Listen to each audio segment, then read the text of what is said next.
नमस्कार साथियों, स्वागत आप सभी का एक बहुत ही शानदार और बहुत ही महत्वपूर्ण सेशन के अंदर। आज अपन एक ऐसे टॉपिक की चर्चा करने वाले हैं और ना सिर्फ चर्चा करने वाले हैं जबकि इस टॉपिक को, इस पूरी यूनिट को आज ही के सेशन में कंप्लीट भी करने वाले हैं। आज का ये जो अपना सेशन रहेगा वो सेकंड ग्रेड साइंस से तैयारी करने वाले जो भी अभ्यर्थी हैं उनके लिए केमिस्ट्री के पोर्शन से संबंधित अपना ये सेशन रहेगा। और केमिस्ट्री की भी अपनी जो यूनिट रहेगी वो बहुत ही इम्पोर्टेंट, बहुत ही महत्वपूर्ण, जिससे क्वेश्चन हैं वो 2 से लेकर 3 क्वेश्चन हैं वो आरपीएससी सेकंड ग्रेड एग्ज़ाम के अंदर पूछे जाते हैं।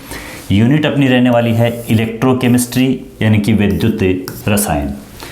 और इस यूनिट के अंदर आरपीएससी के द्वारा जारी किए गए सिलेबस के अकॉर्डिंग कौन कौन से टॉपिक अपने सिलेबस में शामिल हैं उनकी पूरी चर्चा की जाएगी। और उसके बाद में उन तमाम टॉपिक को आज ही के सेशन के अंदर एक ही वीडियो के अंदर कंप्लीट किया जाएगा, ताकि आप लोगों का बहुत ज़्यादा समय बर्बाद ना हो और बहुत कम समय के अंदर मैक्सिमम कंटेंट जो कि आपकी आरपीएससी एग्ज़ाम की डिमांड को कंप्लीट करता हो वो कंटेंट आपके समक्ष लेकर के मैं हाजिर हूँ। मैं हूँ आपके साथ Suresh Kumar Rao, second grade science teacher, जिसने आरपीएससी 2022 के अंदर 96वीं रैंक के साथ में सिलेक्शन लिया। और जिस तरह से मैंने ये टॉपिक तैयार किया था उसी प्रकार से बहुत ही सारगर्भित मैटर है वो आप तक पहुँचाने की कोशिश मेरी रहेगी। आपसे मेरा एक विनम्र अनुरोध ये रहेगा कि आप इस सेशन को मैक्सिमम लोगों तक पहुंचाएं ताकि सबको लाभ इसका मिल सके। आप इस चैनल के ऊपर अगर नए हैं तो चैनल को सब्सक्राइब करें, लाइक करें और शेयर करें, ताकि हमारा भी मोटिवेशन और मुख्य रूप से वीडियो बनाने का उद्देश्य है वो कंप्लीट हो सके। चलिए स्टार्ट करते हैं। इलेक्ट्रोकेमिस्ट्री के अंदर आरपीएससी सेकंड ग्रेड के सिलेबस में जो जो टॉपिक शामिल किए गए हैं, पहली स्लाइड उन टॉपिक्स की है। सबसे पहले है इलेक्ट्रोकेमिकल सेल यानी कि विद्युत रासायनिक सेल। सेल हैं वो 2 टाइप के होते हैं, एक होते हैं इलेक्ट्रोलाइटिक सेल और एक होते हैं इलेक्ट्रोकेमिकल सेल। अपने यहाँ पर इलेक्ट्रोकेमिकल सेल हैं वो पूरे सिलेबस के अंदर शामिल हैं, जिनको गैल्वेनिक सेल के नाम से भी जाना जाता है। और अपन यहाँ डैनियल सेल का एग्जाम्पल लेते हुए और आगे बढ़ेंगे और कंप्लीट करेंगे इस टॉपिक को। उसके बाद अपन देखते हैं इलेक्ट्रोड पोटेंशियल यानी कि इलेक्ट्रोड विभव, यानी कि विद्युत रासायनिक सेल है उसमें जो एनोड हैं, कैथोड हैं, उनका एनोड कैथोड जो छड़ है उस छड़ का अपने इलेक्ट्रोलाइट यानी विद्युत अपघट्य के साथ में जो विभव का अंतर रहेगा वो इलेक्ट्रोड विभव कहलाएगा। एनोड के ऊपर ऑक्सीडेशन पोटेंशियल होगा और कैथोड के ऊपर रिडक्शन पोटेंशियल यानी कि अपचयन विभव रहेगा। तो इनकी चर्चा भी अपन पूरी करेंगे। इसके बाद में measurement of EMF electromotive force यानी कि विद्युत वाहक बल, तो इसकी भी अपन पूरी कंप्लीट चर्चा करेंगे। और इसको कैलकुलेट करने के लिए किसी सेल में या किसी इलेक्ट्रोड के ऊपर इलेक्ट्रोमोटिव फोर्स है उसको कैलकुलेट करने के लिए जो अपनी मुख्य रूप से नैनसेट समीकरण रहेगी, इस समीकरण की किसी एक इलेक्ट्रोड के लिए या फिर कंप्लीट पूरे सेल के लिए, इनकी अपन पूरी की पूरी विस्तृत चर्चा करेंगे। इसके ऊपर न्यूमेरिकल क्वेश्चन है वो एग्जाम के अंदर पूछा जाता है। तो numerical question direct formula based होते हैं, आराम से यहाँ से ये निकल जाते हैं। तो इसकी अपन पूरी चर्चा करेंगे। आज की क्लास के अंदर अपनी जो थ्योरी है वो कंप्लीट हो जाएगी, प्रैक्टिस है वो उसके बाद में अपन जितनी चाहें उतनी कर सकते हैं। उसके बाद मुख्य रूप से कुछ शब्दावली यहाँ पर शामिल होती है। कंडक्टेंस यानी कि चालकत्व, जिसको सिंबल जी के द्वारा प्रदर्शित करते हुए अपन चलेंगे। तो कंडक्टेंस क्या है, जो कि मुख्य रूप से अपना जो प्रतिरोध होता है उसका व्युत्क्रम यानी कि G = 1/R। अब ये किस प्रकार से पूरा कंप्लीट इसकी डिस्कशन है वो अपन करेंगे।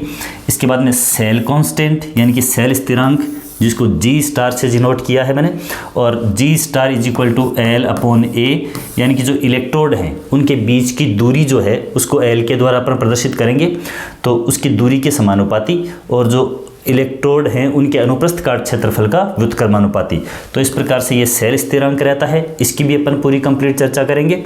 इसके बाद में स्पेसिफिक कंडक्टेंस, जिसको अपन क्या बोले मुख्य रूप से कंडक्टिविटी यानी चालकता, विशिष्ट चालकत्व है। तो ये विशिष्ट प्रतिरोध जो होता है जिसको प्रतिरोधकता रो के नाम से जानते हैं, उसका व्युत्क्रम क्या होता है विशिष्ट चालकत्व यानी कि अपना स्पेसिफिक कंडक्टेंस या फिर चालकता, जिसको के कप्पा के द्वारा प्रदर्शित किया जाता है। तो इसके बारे में अपनी पूरी चर्चा रहेगी इसके अंदर इस क्लास में। इसके बाद में molar conductivity and equivalent conductivity, यानी कि मोलर चालकता और तुल्यांकी चालकता, इनकी चर्चा अपनी पूरी की पूरी रहेगी। किस प्रकार से सांद्रता और तनुता के साथ में तुल्यांकी चालकता और मोलर चालकताएं हैं वो प्रभावित होती हैं, ये भी अपन पूरा देखेंगे। इसके बाद में बहुत important topic Kohlrausch law, Kohlrausch नियम के द्वारा जो दुर्बल विद्युत अपघट्य हैं, वीक इलेक्ट्रोलाइट हैं, उनका किस प्रकार से वियोजन होता है, उनके वियोजन की मात्रा ज्ञात करने के लिए मुख्य रूप से कोलराउस का रूल है वो लागू होता है। एंड इट्स एप्लीकेशंस, अर्थात इसके अनुप्रयोग। तो पहला अनुप्रयोग तो वही है कि दुर्बल विद्युत अपघट्यों की जो सीमांत मोलर चालकता या तुल्यांकी चालकता है वो किस प्रकार से कैलकुलेट की जाती है, और उसके बाद में जो वियोजन की मात्रा एल्फा होती है उस एल्फा का और मुख्य रूप से मोलर चालकता या सीमांत मोलर चालकता के साथ में किस प्रकार से संबंध स्थापित करते हैं, ये सभी अपन इस क्लास के अंदर देखेंगे। इसके बाद में सीमांत मोलर चालकता, यहाँ पर ये इनफाइनाइट जो तनुता है, अनंत तनुता के ऊपर, या इसको जीरो सांद्रता है ना, अनंत तनुता, जैसे अपन लेमडा इनफाइनाइट यानी कि अनंत तनुता कह सकते हैं, या फिर इसी के इक्वल इस चीज़ को किस प्रकार से शो करते हैं अपन, लेमडा नॉट यानी कि शून्य सांद्रता। तो शून्य सांद्रता कह दो चाहे अनंत तनुता कह दो, जिसके ऊपर दुर्बल विद्युत अपघट्य है, वीक इलेक्ट्रोलाइट है, उसका पूर्णतया वियोजन हो जाता है, तो उसकी मुख्य रूप से तुल्यांकी चालकता है वो कितनी रहती है, इसके बारे में अपन चर्चा करेंगे। उसके बाद में सोल्युबिलिटी यानी विलेयता एंड सोल्युबिलिटी प्रोडक्ट, विलेयता उत्पाद, ठीक है, इसके लिए मुख्य रूप से जो कांस्टेंट होता है KSP, ठीक है, इसकी थोड़ी चर्चा अपन यहाँ पर करेंगे। बाकी ये जो टॉपिक है वो इक्विलिब्रियम यानी साम्य अवस्था वाली जो यूनिट है उसमें से कंप्लीट हो जाता है। वहाँ पर अम्ल वगैरह का किस प्रकार से वियोजन होता है, यहाँ भी अपन जो वीक इलेक्ट्रोलाइट है उनके अंदर अम्ल वगैरह देखेंगे, तो उनके लिए ये चीज़ साथ में देखते चलेंगे। उसके बाद में हाइड्रोलाइसिस, जल अपघटन, जलीय माध्यम के अंदर किस प्रकार से जो विद्युत अपघट्य हैं उनका वियोजन होता है, और हाइड्रोलाइसिस कांस्टेंट जो कि द्रव्यानुपातिक क्रिया नियम के अनुसार K ये दिया जाता है, जो कि मुख्य रूप से उत्पादों की मोलर सांद्रता बटा क्या होता है, अभिकारक जो होते हैं, रिएक्टेंट होते हैं, उनकी मोलर सांद्रता का अनुपात होता है।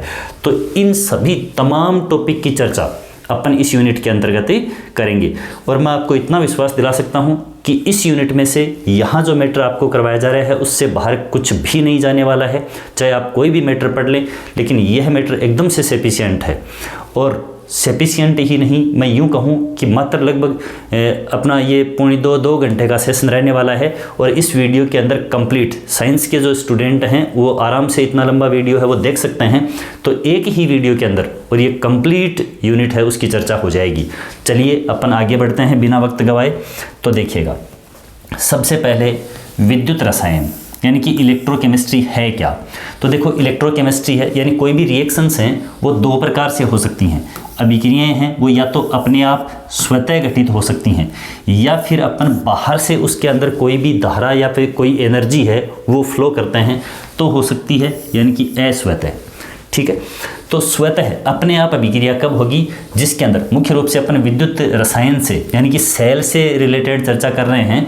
तो जब रासायनिक ऊर्जा है वो विद्युत ऊर्जा में बदलती है तो वह अभिक्रिया अपने आप होती है।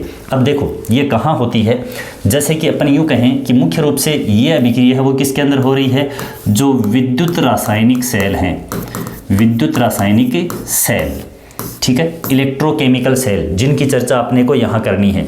और ये विद्युत ऊर्जा है उसको रासायनिक ऊर्जा में बदला जाता है। ये कहाँ बदला जाता है, जो अपने विद्युत अपघटनी सेल होते हैं, विद्युत अपघटनी सेल होते हैं, उनके अंदर ये प्रोसेस होती है। तो ये दोनों प्रक्रियाएं यानी कि विद्युत रासायनिक सेल और विद्युत अपघटनी सेल, इन दोनों में होने वाली जो रिएक्शंस हैं उन रिएक्शंस की का अध्ययन अपन किस में करते हैं, इलेक्ट्रोकेमिस्ट्री के अंदर ही करते हैं, यानी कि विद्युत रसायन में करते हैं। अब देखो अपन चर्चा करें मुख्य रूप से इसकी, तो कैसे रासायनिक ऊर्जा विद्युत ऊर्जा के अंदर बदलेगी।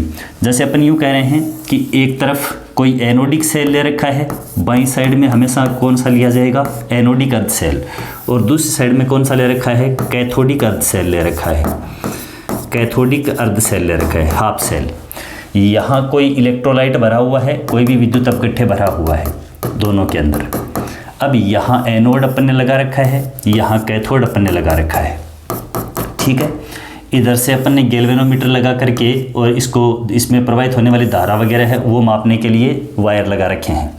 अब देखिएगा अपन ने अभी तक क्या ले रखा है, रासायनिक पदार्थ ले रखे हैं। यहाँ पर क्या ले रखे हैं, केमिकल ले रखे हैं, यानी अपने पास में एनर्जी है वो किस फॉर्म में है, केमिकल एनर्जी के फॉर्म में है। अब इनके अंदर जो ही अपन लवण सेतु साल्ट ब्रिज जोड़ते हैं, यानी कि इससे सर्किट को जब कंप्लीट करते हैं, सर्किट जब कंप्लीट होता है, सर्किट कंप्लीट होते ही क्या होगा, ये रासायनिक अभिक्रियाएं होंगी यहाँ पर, यानी रासायनिक ऊर्जा है वो रासायनिक अभिक्रिया होने के दौरान इलेक्ट्रॉन हैं वो गति करेंगे इधर से इधर, यानी कि एनोड से कैथोड की तरफ, तो विद्युत धारा बहेगी कैथोड से एनोड की तरफ, जिसको अपन डैनियल सेल के अंदर कंप्लीट भी देखेंगे। लेकिन यहाँ पर इस चीज़ को समझाने के लिए मैं इसको यहाँ एक्सप्लेन कर रहा हूँ।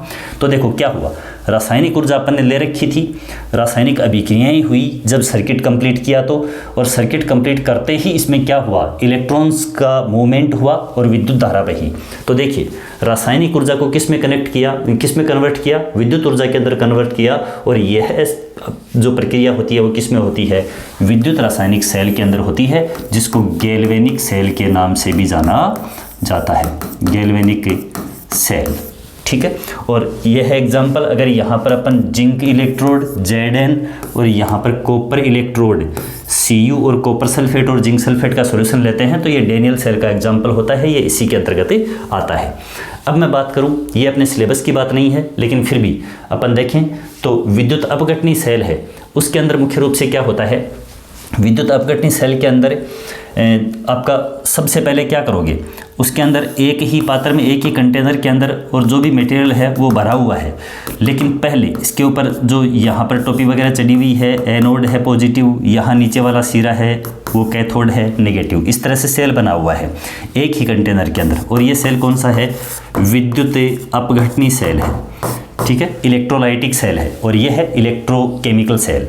अब इसमें क्या करना पड़ेगा, पहले सेल को चार्ज करना पड़ेगा, पहले सेल को आप क्या कर दोगे, चार्ज कर दोगे, यानी इसके अंदर क्या आपने दिया, बाहर से विद्युत ऊर्जा इसके अंदर प्रवाहित करी, तब इसमें रासायनिक रूप से क्या हो गई, अभिक्रियाएं संपन्न हुई। पहले जब आप इसको चार्ज करेंगे तब इसमें रासायनिक ऊर्जा है वो क्या होगी, संपन्न होगी।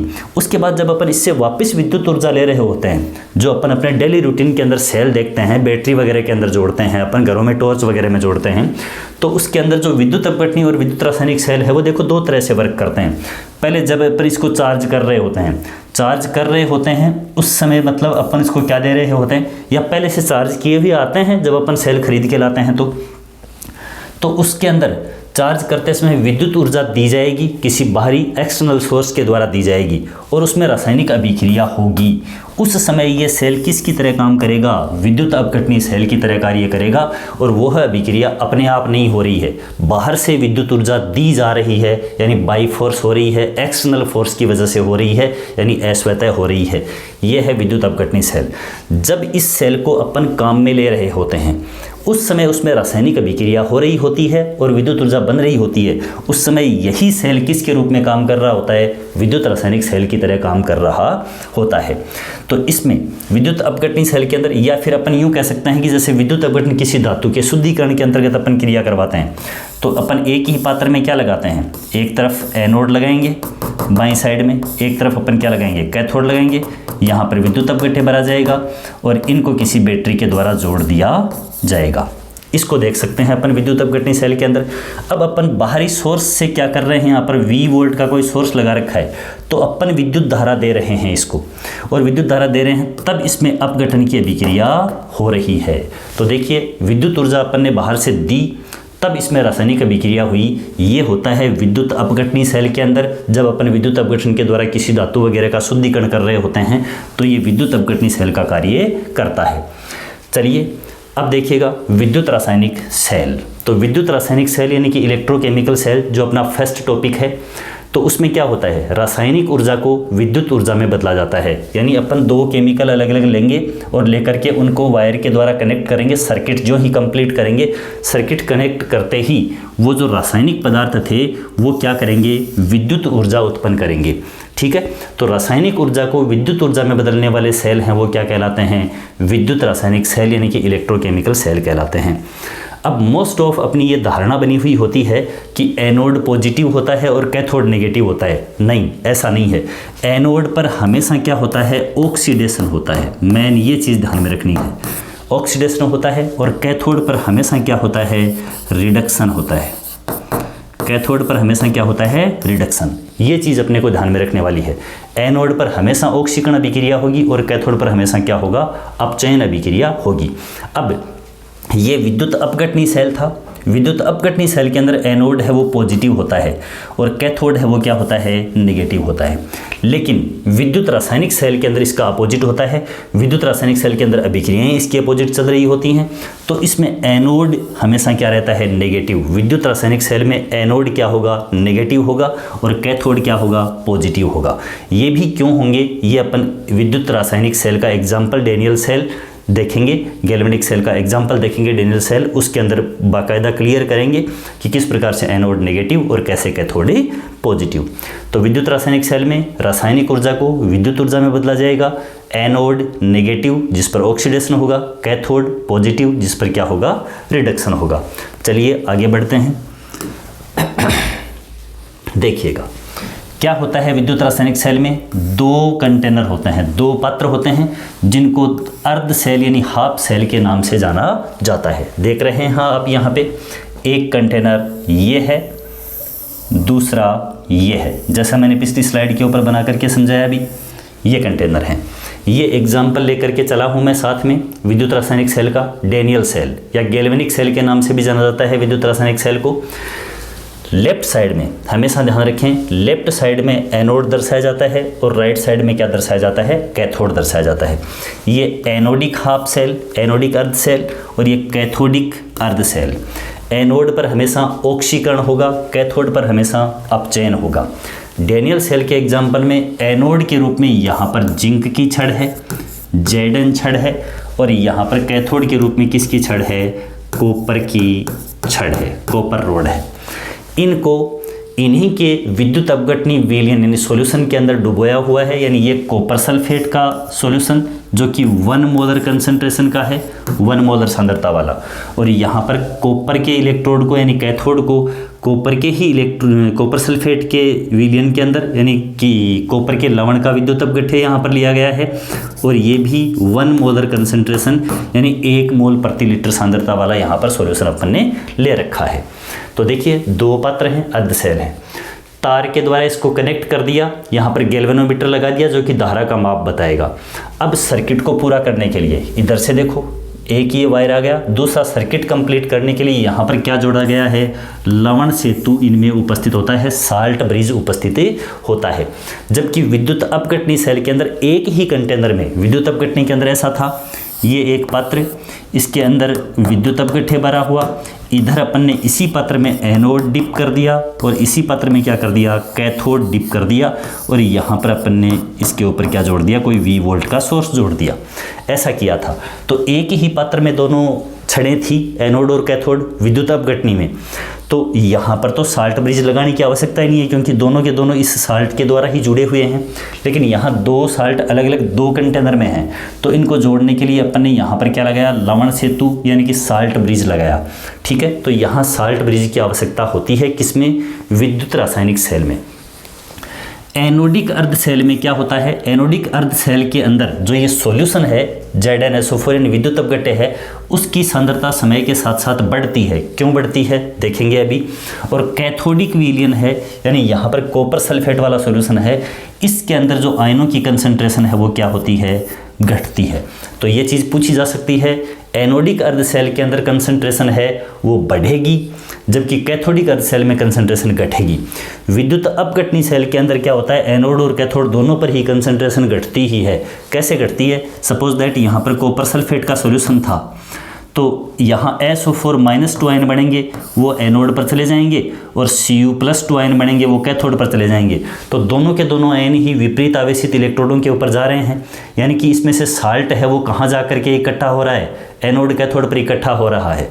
तो कंसंट्रेशन है वो घटती ही है किसमें, विद्युत अपघटनी सेल में।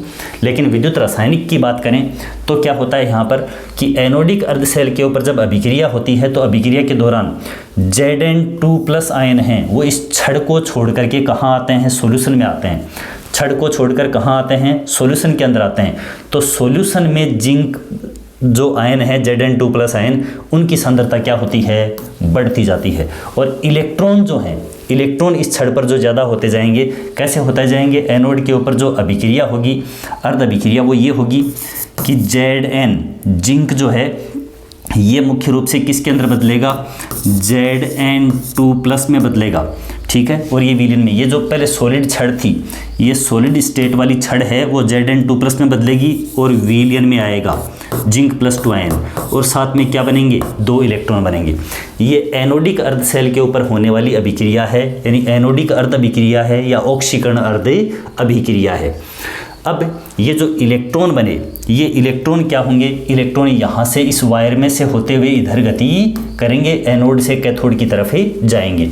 तो विद्युत धारा I है वो इलेक्ट्रॉनों के विपरीत यानी कैथोड से एनोड की ओर ही बहेगी।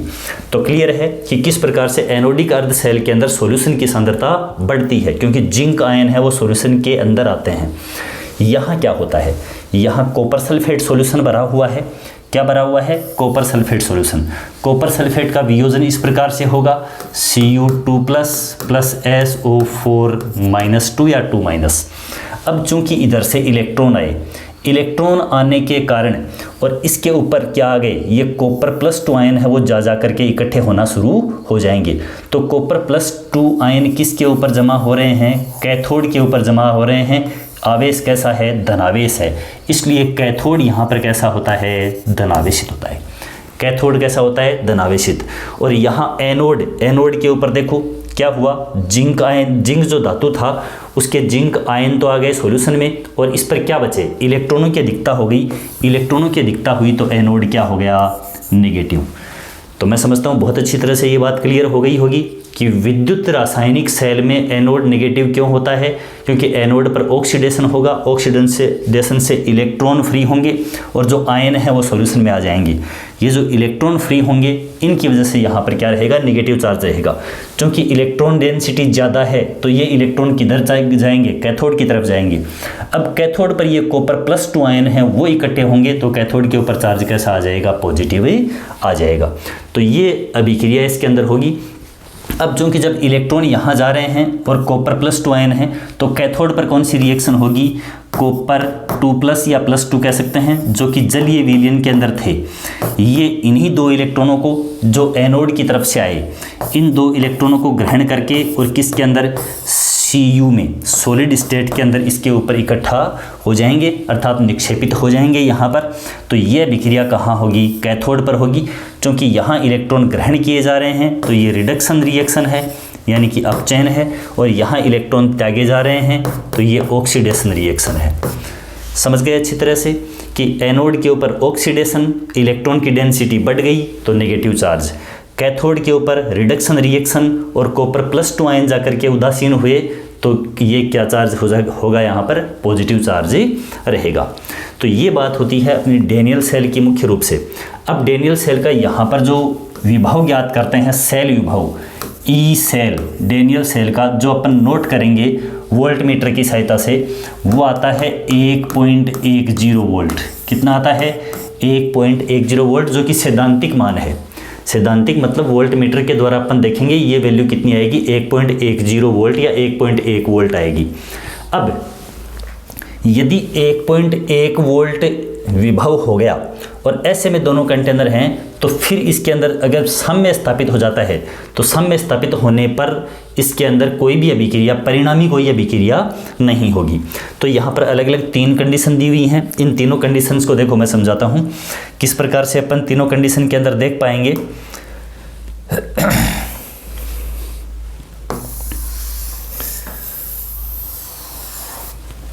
तीनों कंडीशन के अंदर देखो, पहली कंडीशन ये है कि मान लीजिए अपन यहाँ पर कोई एक्सटर्नल विद्युत स्रोत जोड़ दें, कोई बैटरी जोड़ देते हैं यहाँ पर, ठीक है। यहाँ कोई एक्सटर्नल सोर्स जोड़ दिया अपन ने, विद्युत धारा का सोर्स जोड़ दिया, और वो सोर्स जो जोड़ा वो सोर्स जो है एक्सटर्नल बाह्य विद्युत विभव है उसका मान कम है 1.1 वोल्ट से। बाहर से अपन ने जो सोर्स जोड़ा उसका मान 1.1 वोल्ट से कम है, तो अब ये चार्ज नहीं होगा, यानी कि ये उससे विद्युत विभव लेगा नहीं, जबकि ये अपनी नॉर्मल फॉर्म के अंदर कार्य करेगा। और नॉर्मल फॉर्म में जब कार्य करेगा तो यहाँ पर जो एनोड है वो नेगेटिव ही रहेगा, एनोड नेगेटिव रहेगा। कैथोड पॉजिटिव रहेगा और इस कंडीशन के अंदर ये इलेक्ट्रोकेमिकल सेल की तरह कार्य करेगा, विद्युत रासायनिक सेल की तरह कार्य करेगा। और इलेक्ट्रॉन हैं वो एनोड से कैथोड की तरफ जाएंगे, विद्युत धारा है वो कैथोड से एनोड की तरफ ही जाएगी। क्लियर है कि जब बाहर वाला अपन ने कोई और सोर्स जोड़ दिया, ये सेल तो था ही, बाहर से अपन ने कोई अदर सोर्स जोड़ा, उसका विभव है वो एक्सटर्नल विभव 1.1 वोल्ट से कम है एक्सटर्नल, तो फिर ये सेल अपनी नॉर्मल कंडीशन के अंदर काम करेगा और ये विद्युत रासायनिक सेल की तरह कार्य करेगा, एनोड नेगेटिव होगा। मान लीजिए बाहर से अपन ने कोई सोर्स जोड़ा ई एक्सटर्नल वाला, वो 1.1 वोल्ट का ही है, 1.1 वोल्ट का ही अपन ने एक्सटर्नल सोर्स जोड़ा और 1.1 वोल्ट ही जनरेट करता है कौन, डैनियल सेल। तो ऐसे में दोनों, ना तो विद्युत धारा वो इससे लेगा और ना ही ये जो डैनियल सेल है वो उसको कोई विभव दे पाएगा, यानी कि परिणामी तौर के ऊपर यहाँ पर कोई भी अभिक्रिया नहीं होगी, रासायनिक अभिक्रिया ही नहीं होगी। ये कार्य होगा जब 1.1 वोल्ट का ही एक्सटर्नल सोर्स अपन ने इस सेल के ऊपर आरोपित कर दिया। उस कंडीशन में यदि एक्सटर्नल सोर्स अपन ने अप्लाई किया, उसके विभव का मान है वो 1.1 वोल्ट से अधिक है। समझिएगा बात को, एक्सटर्नल सोर्स अपन ने जो आरोपित किया इसके ऊपर वो 1.1 वोल्ट से ज़्यादा का है, तो ज़्यादा का है इसका मतलब वो इसको क्या करेगा, इलेक्ट्रिसिटी देगा। इलेक्ट्रिसिटी जब देगा तो बाहर से कार्य हो रहा है, और जब बाहर से कार्य होता है तो विद्युत अपघटन की क्रिया होती है और यही सेल क्या बन जाता है, विद्युत अपघटनी सेल बन जाता है। अब जब विद्युत अपघटनी सेल बन जाएगा तो विद्युत अपघटनी सेल के अंदर एनोड क्या हो जाएगा, पॉजिटिव, और कैथोड क्या हो जाएगा, नेगेटिव। और ये सेल किसके रूप में कार्य करेगा, बाद में इलेक्ट्रोलाइटिक सेल के रूप में कार्य करेगा, विद्युत अपघटनी सेल के रूप में कार्य करेगा। क्यों? क्योंकि जब बाहर से विद्युत धारा, बाहर से जब अपन इसको एनर्जी दे रहे हैं तो यहाँ पर नेगेटिव जो इलेक्ट्रोड होगा वो जोड़ा जाएगा कैथोड से, और पॉजिटिव किससे जोड़ा जाएगा, एनोड से जोड़ा जाएगा। तो एनोड है वो क्या हो जाएगा, पॉजिटिव, और कैथोड क्या हो जाएगा, नेगेटिव।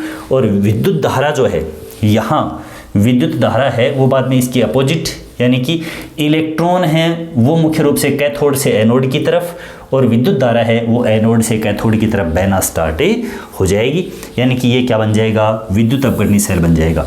अब ये क्वेश्चन पूछा जा सकता है तीनों कंडीशन, कि जब किसी डैनियल सेल के ऊपर 1.1 वोल्ट से कम विभव वाला सोर्स जोड़ा गया है, स्रोत जोड़ा गया है, तो अभिक्रिया किस प्रकार से होगी या किस प्रकार से ये सेल काम करेगा।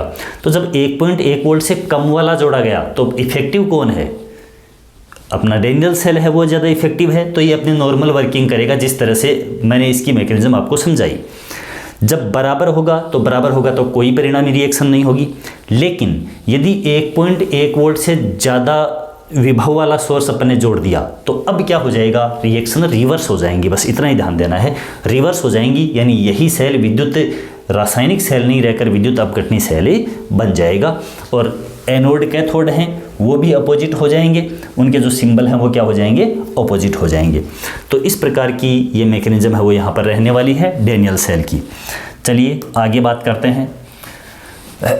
लवण सेतु जो अपन ने डैनियल सेल के अंदर जोड़ा, तो कैसे बनाते हैं डैनियल सेल के अंदर लवण सेतु, यू आकार की एक उल्टी ट्यूब लगाएंगे, उसके अंदर अक्रिय विद्युत अपघट्य के रूप में जो कि आयनों का सल्फेट आयन हैं उनके द्वारा और विद्युत उदासीनता बनाए रख सकें, KCl पोटेशियम क्लोराइड या KNO3, इनका सॉल्यूशन। ये छोटे छोटे क्वेश्चन हैं जो RPSC एग्जाम के अंदर पूछे जा सकते हैं कि लवण सेतु के अंदर कौन से विद्युत अपघट्य हैं वो काम में ले जाते हैं। तो पोटेशियम क्लोराइड या पोटेशियम नाइट्रेट प्लस एगार जैसा जेली सदृश पदार्थ, जेल पदार्थ है, वो जिलेटिन के साथ में मिक्स करके और उसका पेस्ट बनाया जाता है। वो पेस्ट उस नली के अंदर भर देंगे, दोनों तरफ कॉर्क लगा करके, सरेंद्र कॉर्क लगा करके, और उस नली को क्या कर दिया जाएगा, बंद कर दिया जाएगा। और फिर जिस प्रकार से अपन ने यहाँ पर देखा कि ये नली है वो लगा दी जाएगी ताकि ये सल्फेट आयनों का एक्सचेंज करके और विद्युत उदासीनता बना सके।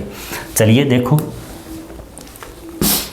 क्या क्या कार्य होते हैं लवण सेतु के, ये पूछे जा सकते हैं। तो परिपथ को, सर्किट को कंप्लीट करना, एक तरफ से अपन ने वायर लगा दिया, लेकिन उसके बाद में सर्किट कंप्लीट करने के लिए वायर को पूरा कैथोड से लेकर के एनोड पर गए, एनोड से वापस कैथोड तक आए, तो इतना सर्किट कंप्लीट करने का काम किसका होता है? साल्ट ब्रिज का होता है।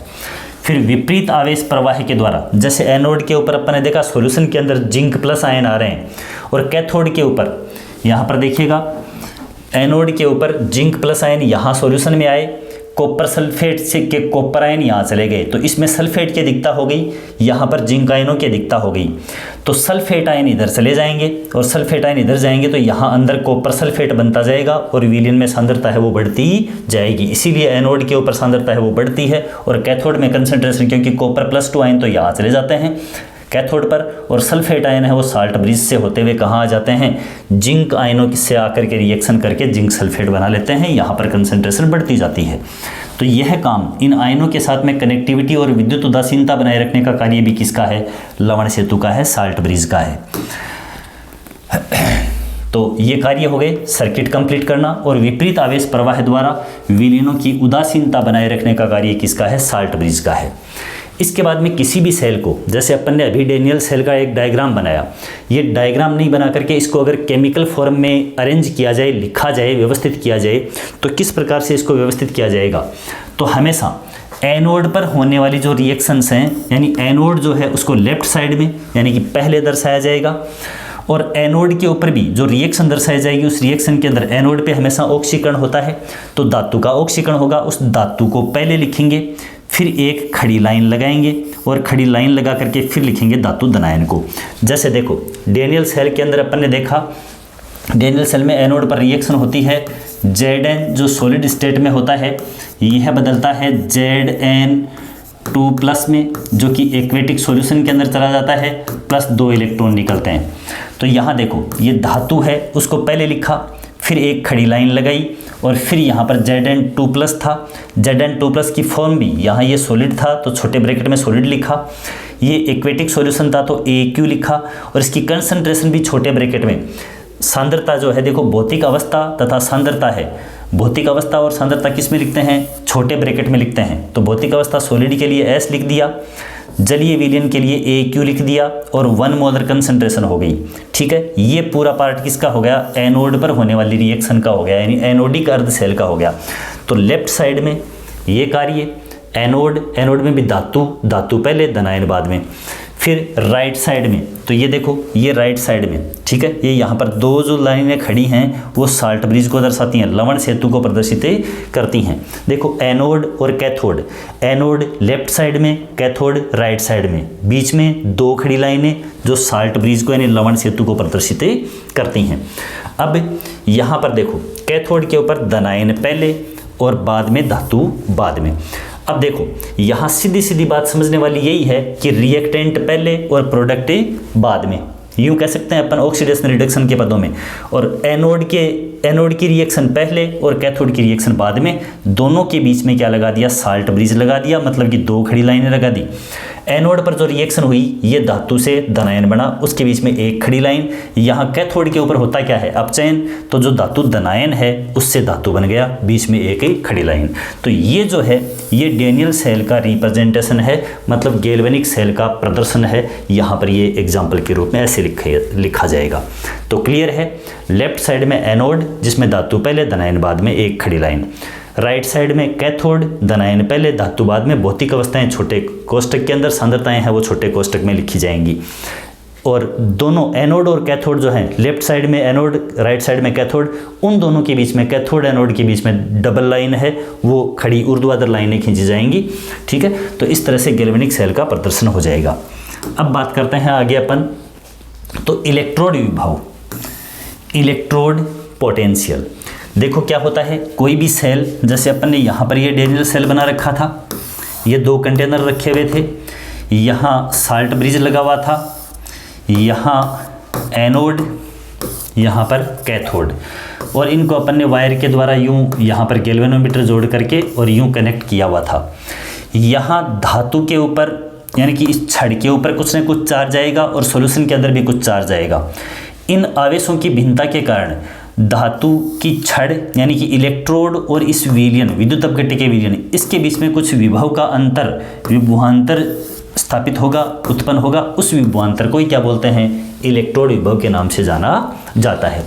तो देखो साम्य की स्थिति के अंदर, यानी जब इक्विलिब्रियम स्थापित हो जाए, जब धारा है उसका मान स्टेबल हो जाए, जैसे 1.1 वोल्ट विभव डैनियल सेल का हो रहा है, तो विभव जब इसने प्राप्त कर लिया, उसके बाद में परिणामी जो अभिक्रियाएं हो रही हैं वो शून्य हैं, उस कंडीशन में यानी साम्य की स्थिति में इलेक्ट्रोड यानी चाहे एनोड है चाहे कैथोड है तथा विद्युत अपघट्य, एनोड को भी अपन ने किसी सॉल्यूशन में डिप कर रखा है और कैथोड को भी डुबो रखा है, तो इस इलेक्ट्रोड और विद्युत अपघट्य के मध्य उत्पन्न जो विभवांतर है यानी विभव का अंतर है, वही क्या कहलाता है, इलेक्ट्रोड विभव या इलेक्ट्रोड पोटेंशियल कहलाता है। तो क्लियर है कि जो धातु की छड़ यानी इलेक्ट्रोड है और जिस सॉल्यूशन में इसको डुबो रखा है, उनके बीच में जो विभव का अंतर उत्पन्न होगा वही क्या कहलाएगा, विभवांतर कहलाएगा। अब एनोड पर क्या होता है, ऑक्सीकरण, और कैथोड पर हमेशा क्या होता है, अपचयन। तो एनोड पर उत्पन्न विभव को एनोड विभव कहेंगे या ऑक्सीकरण विभव कहेंगे, और कैथोड के ऊपर उत्पन्न विभव को कैथोडिक विभव कहेंगे या अपचयन विभव कहेंगे। IUPAC द्वारा मुख्य रूप से अपचयन विभव का ही कैलकुलेशन किया जाता है। किसका, अपचयन विभव का ही। तो फिर ऑक्सीकरण विभव का क्या होता है, तो होता यह है कि मान लीजिए आपको अपचयन विभव का मान है वो 0.34 प्राप्त हुआ किसी भी धातु के लिए, इलेक्ट्रोड विभव के लिए अपचयन विभव का मान 0.34 वोल्ट प्राप्त हुआ। अब पूछे इसका ऑक्सीकरण विभव कितना होगा, तो -0.34 वोल्ट कहेंगे अपन। समझ गए बात को कि ऑक्सीकरण विभव और अपचयन विभव की वैल्यू दोनों की हमेशा बराबर होती है। सिंबल क्या होते हैं, अपोजिट होते हैं। सिंबल चेंज करके आप ऑक्सीकरण विभव को अपचयन विभव बना सकते हो और अपचयन विभव को ऑक्सीकरण विभव बना सकते हो।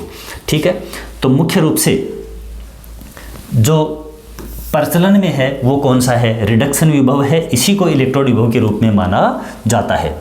तो मान दोनों के क्या होते हैं, समान होते हैं, लेकिन केवल चिन्ह विपरीत, यानी कि चिन्ह को अपन चेंज करके ऑक्सीकरण विभव को अपचयन विभव बना सकते हैं और अपचयन विभव को ऑक्सीकरण विभव बना सकते हैं। तो ये बात हुई इलेक्ट्रोड विभव की। अब बात करते हैं मानक इलेक्ट्रोड विभव, स्टैंडर्ड इलेक्ट्रोड पोटेंशियल। तो सीधी सीधी बात है, यहाँ अपन ने केवल साम्य की बात करी, ताप वगैरह की, सांद्रता की, दाब की कोई बात नहीं करी।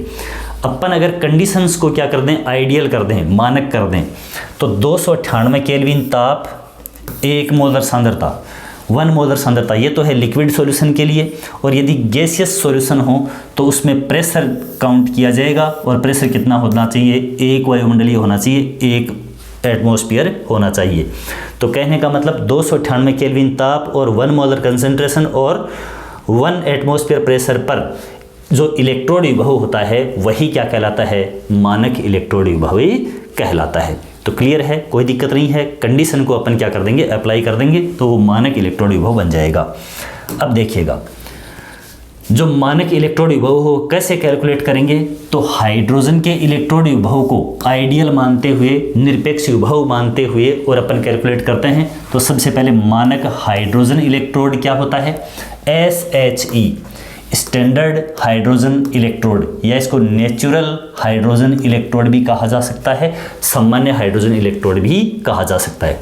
अब देखो वही मानक कंडीशन, लेकिन अपन ने इलेक्ट्रोड के रूप में क्या ले लिया, हाइड्रोजन ले लिया। एनोड कैथोड के रूप में किसको यूज कर लिया, हाइड्रोजन को यूज कर लिया। तो देखिएगा 298 केल्विन ताप पर प्लेटिनम ब्लैक, ये एक छड़ लगा दी, प्लेटिनम का वायर लगाया, प्लेटिनम ब्लैक से लेपित। ठीक है, प्लेटिनम इलेक्ट्रोड को 1 मोलर कंसंट्रेशन वाले हाइड्रोजन आयनों के विलयन में, ये प्लेटिनम इलेक्ट्रोड है, इसको यहाँ पर हाइड्रोजन आयनों की 1 मोलर कंसंट्रेशन वाले सॉल्यूशन में क्या कर दिया, डिप कर दिया, डुबो दिया। इसके बाद में अपन ने एक जार लगाई और इस जार से होते हुए H2 गैस प्रवाहित करी इसमें से, और H2 गैस कितने प्रेशर के ऊपर, जब अपन ने बात करी कि गैसियस सॉल्यूशन होता है तो 1 एटमॉस्फेयर प्रेशर, यहाँ पर लिक्विड सॉल्यूशन था तो हाइड्रोजन आयनों की कंसंट्रेशन कितनी, 1 मोलर। ये जो अपना पूरा इंस्ट्रूमेंट है वो क्या कहलाता है, स्टैंडर्ड हाइड्रोजन इलेक्ट्रोड, यानी कि मानक हाइड्रोजन इलेक्ट्रोड कहलाता है। अब इस कंडीशन में यहाँ पर जितना विभव उत्पन्न होगा वो क्या कहलाता है, मानक हाइड्रोजन इलेक्ट्रोड विभव कहलाता है।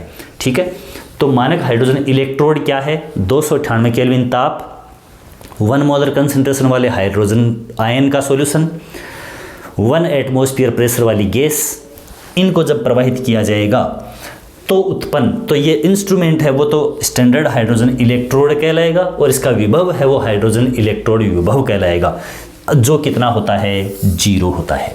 कितना होता है? 0 होता है। यही इसकी विशेषता है। तो मानक हाइड्रोजन इलेक्ट्रोड की विशेषताएं, इसका मानक इलेक्ट्रोड विभव हमेशा कितना होता है? 0.0 वोल्ट होता है। अब जब इसका 0.0 वोल्ट है तो इसको अपन एनोड और कैथोड दोनों के रूप में ही यूज़ कर सकते हैं। यहाँ पर जो हाइड्रोजन गैस है इसका ऑक्सीडेशन भी हो सकता है, तो हाइड्रोजन प्लस आयन है उनका रिडक्शन भी हो सकता है। ये देखो हाइड्रोजन गैस H2, इसका हाफ मॉलिक्यूल लिया अपन ने, प्लेटिनम वाले इस इलेक्ट्रोड के ऊपर ये गई, जाकर के क्या हुआ? इसका ऑक्सीडेशन हुआ। हाइड्रोजन H2 गैस थी तो यहाँ पर हाइड्रोजन आयन के रूप में H+ के रूप में बदली, इलेक्ट्रॉन फ्री कर दिया। तो इलेक्ट्रॉन जब निकला यहाँ से, ऑक्सीडेशन हुआ। ऑक्सीडेशन कहाँ होता है? एनोड के ऊपर होता है। तो ये एनोड के रूप में भी वर्क कर सकती है। और यहाँ H+ आयन जो हैं, ये H+ आयन अगर इन इलेक्ट्रॉन्स को ग्रहण करेंगे, H+ आयन 1 मोलर कंसंट्रेशन वाला सॉल्यूशन था, इलेक्ट्रॉन को ग्रहण करेंगे तो हाफ मॉलिक्यूल किसका बन जाएगा? H2 गैस का बन जाएगा। यहाँ पर इलेक्ट्रॉन ग्रहण करना क्या हो रहा है? रिडक्शन हो रहा है। तो ये इलेक्ट्रोड किसके रूप में? कैथोड के रूप में कार्य करेगा। इसका मतलब जो हाइड्रोजन इलेक्ट्रोड है उसको आप एनोड तथा कैथोड दोनों के रूप में प्रयुक्त कर सकते हो। यानी इसके ऊपर ऑक्सीडेशन भी हो सकता है और इसके ऊपर रिडक्शन भी हो सकता है। और इसका इलेक्ट्रोड विभव कितना होता है? 0.0 वोल्ट होता है। तो क्लियर है मानक हाइड्रोजन इलेक्ट्रोड। यहाँ से क्वेश्चन हो सकता है कि 0.0 वोल्ट और एनोड कैथोड दोनों के रूप में, और एनोड की कंडीशन के अंदर रिएक्शन क्या होगी? ऑक्सीकरण की होगी, तो इलेक्ट्रॉन त्यागेगा प्लेटिनम वाले वायर के ऊपर। और कैथोड के समय रिएक्शन क्या होगी? रिडक्शन की होगी, तो H+ आयन है वो H2 गैस में बदल जाएंगे। ये रिडक्शन रिएक्शन होती है, ये ऑक्सीडेशन रिएक्शन होती है एनोड के ऊपर, और कैथोड पर रिडक्शन होता है। अब देखिएगा आगे, जब इसको एनोड और कैथोड दोनों के रूप में यूज़ कर सकते हैं तो फिर किसी दूसरे इलेक्ट्रोड का, जैसे कॉपर है, जिंक है ना, चांदी है, कोई सा भी आयरन है, कोई सा भी धातु है, उसका इलेक्ट्रोड विभव कैसे ज्ञात कर सकते हैं? तो एक फॉर्मूला ध्यान रखना है, सेल विभव, ठीक है, सेल पोटेंशियल। इसके लिए है ई सेल, यानी कि पूरे सेल का विभव is equal to E cathode minus E anode. यानी कि कैथोडिक विभव में से एनोडिक विभव को घटा देंगे तो क्या प्राप्त हो जाएगा? अपने को सेल का विभव प्राप्त हो जाएगा। और आराम से ये इक्वेशन याद हो जाएगी, यूँ CCA याद रख लेंगे, CCA, E cell is equal to E cathode minus E anode. इस तरह से ये याद रह जाएगा।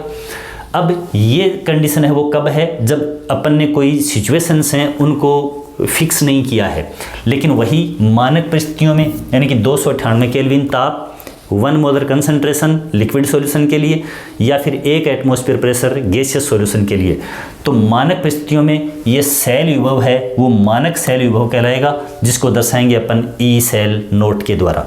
ई सेल नोट या ई सेल 0 के द्वारा भी बोल सकते हो आप, कोई दिक्कत नहीं है। E cell naught is equal to E cathode naught या फिर E minus E anode naught या ई नोट एनोड, इस प्रकार से कह सकते हैं, ठीक है। यानी कि सेल का मानक इलेक्ट्रोड विभव है वो कैथोड के मानक इलेक्ट्रोड विभव में से एनोड के मानक इलेक्ट्रोड विभव को घटा देने से प्राप्त हो जाएगा। अब हमेशा अपने को पता है कि सेल में कैथोड को राइट साइड में रखा जाएगा और एनोड को किस साइड में रखा जाएगा? लेफ्ट साइड में रखा जाएगा। तो पूरा कंप्लीट सेल है, उसमें राइट साइड वाले जो अर्ध सेल का विभव है उसमें से लेफ्ट साइड वाले अर्ध सेल का मानक विभव है उसको घटा देंगे तो क्या आ जाएगा? परिणामी सेल विभव है वो अपने को प्राप्त हो जाएगा। तो ये फॉर्मूला अपने को ध्यान रखने की बहुत ज़्यादा आवश्यकता है, क्योंकि न्यूमेरिकल क्वेश्चन जब पूछा जाता है तो कई बार अपने को कैथोड और एनोड उन दोनों का विभव है वो दे दिया जाता है और सेल का विभव पूछ लेता है, या कैथोड और सेल का विभव दे दिया, एनोड का पूछ लिया, कैथोड का पूछ लिया, इस तरह से पूछ लेता है। या फिर जो आगे नैनसेट समीकरण देखेंगे उसमें ई सेल की वैल्यू अपने को पुट करनी पड़ सकती है। अब ई सेल अगला अपने को देता नहीं है, कैथोड एनोड वाला दे देता है, अपन देखते रहते हैं कि ई सेल कहाँ से रखें। तो ये फॉर्मूला अपने को ध्यान में होना चाहिए। चलिए हो गई ये बात। अब इन्हीं फॉर्मूलाज को फॉलो करते हुए हमें जिस धातु का इलेक्ट्रोड विभव ज्ञात करना है जिस धातु का इलेक्ट्रोड विभव अपने को ज्ञात करना है उसकी प्रकृति के अनुसार, मान लीजिए वो एनोड के रूप में काम कर रहा है या वो कैथोड के रूप में काम कर रहा है, प्रकृति के अनुसार उसके साथ SHE यानी मानक हाइड्रोजन इलेक्ट्रोड को विपरीत इलेक्ट्रोड के रूप में प्रयुक्त करके गैल्वेनिक सेल बना लेते हैं और गैल्वेनिक सेल बना करके पूरे सेल का विभव कैलकुलेट कर लेते हैं या उस धातु का विभव है वो कैलकुलेट कर लेते हैं। कैसे कर लेते हैं, देखिए स्टैंडर्ड हाइड्रोजन इलेक्ट्रोड को अपन ने, मान लीजिए आपने यहाँ पर जिंक लिया और जिंक की नेचर है वो ऑक्सीडेशन की है, तो इसको ऑक्सीडेशन की यानी जिंक को आप अब क्या बना दो, एनोड बना दो, और जो हाइड्रोजन इलेक्ट्रोड है उसको क्या बना दीजिए, कैथोड बना लीजिए। जो विभव आएगा वो जिंक के द्वारा ही क्रिएट किया हुआ विभव होगा। आप मान लीजिए कॉपर का इलेक्ट्रोड विभव कैलकुलेट करना चाह रहे हैं, तो कॉपर की यहाँ डेनियल सेल के अकॉर्डिंग अपन देखते हैं कि ये रिडक्शन की नेचर है, तो इसको कैथोड बना दो और हाइड्रोजन इलेक्ट्रोड को क्या बना दो, एनोड बना दो। बना करके सेल का विभव आएगा, उस सेल विभव को इस फॉर्मूले में रखेंगे। हाइड्रोजन को आपने कैथोड या एनोड बनाया, उसकी जगह 0 रख दो, ठीक है, और बचा हुआ है वो किसका आ जाएगा, जो धातु थी उसका आ जाएगा। अब कैसे आ जाएगा, चलिए एग्जांपल देखते हैं अभी आगे डेनियल सेल वाला। तो डेनियल सेल में रिएक्शन जो होती है उसके अकॉर्डिंग कॉपर है वो किस तरह से रिएक्शन करता है। देखो कॉपर का इलेक्ट्रोड विभव अगर अपन ज्ञात करना चाहें तो कॉपर उसमें रिएक्शन करता है एज ए कैथोड बिहेव करता है, कैथोड के रूप में यूज होता है। जब कॉपर इलेक्ट्रोड कैथोड के रूप में यूज हो रहा है तो आप SHE को किसके रूप में यूज कर लोगे, एनोड के रूप में यूज कर लोगे। देखिएगा यहाँ से मैं एक छोटा सा डायग्राम बना के देख लेता हूँ कि आप यहाँ पे देखो कॉपर कैथोड के रूप में, तो यहाँ कॉपर वाला इलेक्ट्रोड बना दो, ठीक है, ये लो भी कॉपर बना दिया। इसके बाद में स्टैंडर्ड हाइड्रोजन इलेक्ट्रोड को एनोड के रूप में, तो ये लो यहाँ पर वो जार वगैरह ये बना दिए, यहाँ क्या बना दिया, हाइड्रोजन इलेक्ट्रोड बना दिया। ये प्लेटिनम वायर, इनको इस तरह से कनेक्ट कर दिया गैल्वेनोमीटर के द्वारा और बीच में क्या लगा दिया, साल्ट ब्रिज लगा दिया। अब हाइड्रोजन को आपने बना दिया क्या, एनोड बना दिया, और कॉपर को आपने क्या बना दिया, कैथोड बना दिया। हाइड्रोजन को एनोड और कॉपर को कैथोड बना दिया। अब क्या करोगे, यहाँ गैल्वेनोमीटर का कुछ पाठ्यांक आएगा, वो पाठ्यांक आप देखोगे तो here E cell is equal to, यानी आपने हाइड्रोजन इलेक्ट्रोड को एनोड के रूप में यूज कर लिया, कॉपर को कैथोड के रूप में यूज कर लिया। अब आपने देखा कि पाठ्यांक कितना आया, तो आपका पाठ्यांक बताएगा 0.34 वोल्ट, ये मान आएगा यहाँ पर। अब ये मान आएगा, ई सेल की वैल्यू ये आ गई, अपन ने पढ़ ली, तो अब उस फॉर्मूला को अप्लाई करेंगे। फॉर्मूला अपना क्या है, E cell is equal to E cathode, cathode पर कौन है, कॉपर, कॉपर पर रिएक्शन Cu2+ है वो Cu में बदल रहा है, तो अपन ने ई कॉपर की जगह मैंने क्या लिखा, कॉपर को Cu2+, और यानी जो कैथोड के ऊपर होने वाली रिएक्शन जो गैल्वेनिक सेल का प्रदर्शन करते हैं, पीछे देख कर आए हैं अपन, वो लिख दिया, माइनस एनोड, एनोड कौन है, हाइड्रोजन इलेक्ट्रोड है, तो SHE रख दिया। अब देखो सेल का विभव यहाँ से जो पढ़ा अपन ने, कितना पढ़ा, 0.34 वोल्ट। कॉपर वाला ये तो अपने को ज्ञात करना ही है, ठीक है, माइनस हाइड्रोजन इलेक्ट्रोड विभव अपन जानते हैं कितना होता है, 0 होता है, तो यहाँ से ये वैल्यू पूरी की पूरी कैंसिल, और जो कॉपर वाले इलेक्ट्रोड का विभव है वो क्या आ गया, प्लस में 0.34 वोल्ट प्राप्त हो गया। क्लियर है। अब अपन देखेंगे यहाँ पर कि क्या वास्तव में कॉपर है वो कैथोड का काम कर रहा है। तो देखो हाइड्रोजन का इलेक्ट्रोड विभव कितना है, 0, और कॉपर वाला कितना प्राप्त हुआ, 0.34, यानी कि 0 से ज़्यादा हुआ ना अपचयन विभव। अपचयन विभव अपने को 0 से ज़्यादा प्राप्त हुआ, इसका मतलब जिसका अपचयन विभव ज़्यादा उसी का क्या होगा, अपचयन होगा। तो कॉपर का होगा अपचयन और हाइड्रोजन किसके रूप में काम करेगा, एनोड के रूप में काम करेगा, जिस पर ऑक्सीकरण होगा। अब अपन बात करते हैं जिंक वाले इलेक्ट्रोड की, डेनियल सेल में ही। तो जिंक डेनियल सेल में किस तरह वर्क करता है, एज ए एनोड वर्क करता है। अपन यहाँ पर हाइड्रोजन इलेक्ट्रोड को किस तरह से यूज़ करेंगे, एज ए कैथोड यूज़ करेंगे। यानी अब अपन यहाँ पर ऐसा कर देंगे, ये जो बनाया यहाँ पर आपने जिंक यूज़ कर लिया, जिंक सल्फेट वगैरह जो डेनियल सेल में लगाते हो वैसे लगा लिया। यहाँ अपने लगा दिया अपना वही हाइड्रोजन इलेक्ट्रोड विभव, हाइड्रोजन इलेक्ट्रोड लगा दिया। ये हाइड्रोजन इलेक्ट्रोड, ये प्लेटिनम ब्लैक वगैरह यहाँ से यूँ जोड़ा, ये यहाँ पर लगा दिया लवण सेतु, ये कार्य कर दिया। अब आपने यहाँ पर विभव देखा तो विभव जो आया वो आया 0.76, यहाँ पाठ्यांक मिलेगा वो 0.76 वोल्ट मिलेगा। चलिए भाई ठीक है, कोई दिक्कत नहीं, मिल गया। अब देखो फॉर्मूला में वैल्यू पुट करेंगे तो E cell is equal to anode के रूप में, सॉरी कैथोड के रूप में किसको यूज़ किया, हाइड्रोजन को यूज़ किया अपन ने, SHE एज ए कैथोड। तो कैथोड वाला पहले SHE रख दिया, माइनस एनोड के रूप में कौन है, जिंक। तो जिंक के ऊपर रिएक्शन हो रही थी, Zn2+ है वो जिंक में बदल रहा था, लिख दिया। ये ई सेल अपन ने यहाँ से नोट किया था, 0.76 आ गया। और हाइड्रोजन का अपन जानते हैं 0.0। चलिए भाई ठीक है, वैल्यू आई 0 हो गया। ये आपका माइनस इलेक्ट्रोड विभव किसका, जिंक का, इज इक्वल टू 0.76। माइनस को इधर लेकर के गए तो जिंक का इलेक्ट्रोड विभव आया माइनस में 0.76। अब देखिएगा जिंक का कितना, माइनस 0.76, और हाइड्रोजन का कितना, 0.0।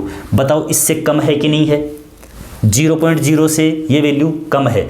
जिसका अपचयन विभव कम है उसका क्या होगा, ऑक्सीकरण होगा। अपचयन विभव ज़्यादा उसका अपचयन, अपचयन विभव कम उसका ऑक्सीकरण। अपचयन विभव कम किसका है, इसका है, तो इसका ऑक्सीकरण हो गया। और ऑक्सीकरण हुआ इसीलिए अपन ने जिंक को क्या बनाया था, एनोड बनाया था। तो इस तरह से अपन ने क्या कैलकुलेट कर लिया, अलग अलग किसी भी इलेक्ट्रोड का जो इलेक्ट्रोड पोटेंशियल है वो हाइड्रोजन इलेक्ट्रोड को स्टैंडर्ड मानते हुए और इसको एनोड और कैथोड के रूप में एज ए सिचुएशन यूज़ करके और क्या कर सकते हैं, किसी भी इलेक्ट्रोड का विभव है वो ज्ञात कर सकते हैं। चलिए बात करते हैं आगे। ये जो अपचयन विभव अभी अपन ने, यानी कि मुख्य रूप से IUPAC क्या करती है, जो ऑक्सीकरण विभव है उसको नहीं मान करके अपचयन विभव को ही कैलकुलेट करती है। यदि ऑक्सीकरण विभव पूछना होता है तो सिंबल चेंज करके, यानी वो माइनस को प्लस और प्लस को माइनस करके अपन बता सकते हैं। विद्युत रासायनिक श्रेणी या इलेक्ट्रोड विभव की श्रेणी, इलेक्ट्रोड विभव भी कौन सा, अपचयन विभव, अपचयन विभव है उसकी श्रेणी, या इसको सक्रियता श्रेणी यानी एक्टिवेशन सीरीज भी कहा जाता है मुख्य रूप से। तो क्या करेंगे, धातुओं को इलेक्ट्रोड विभव, जिसको किसके रूप में मान्यता दी जाती है, अपचयन विभव के रूप में, के निश्चित क्रम में, चाहे बढ़ता क्रम घटता क्रम कैसे भी रख लें, रखने से जो सीरीज प्राप्त होती है उसको अपन विद्युत रासायनिक श्रेणी बोलते हैं। अब यहाँ पर देखिएगा अपचयन विभव के बढ़ते हुए क्रम में मैंने रखा हुआ है, काफ़ी सारे धातु हैं वो रखे जा सकते हैं, लेकिन सभी के इलेक्ट्रोड पोटेंशियल हैं उनको याद नहीं रखा जा सकता।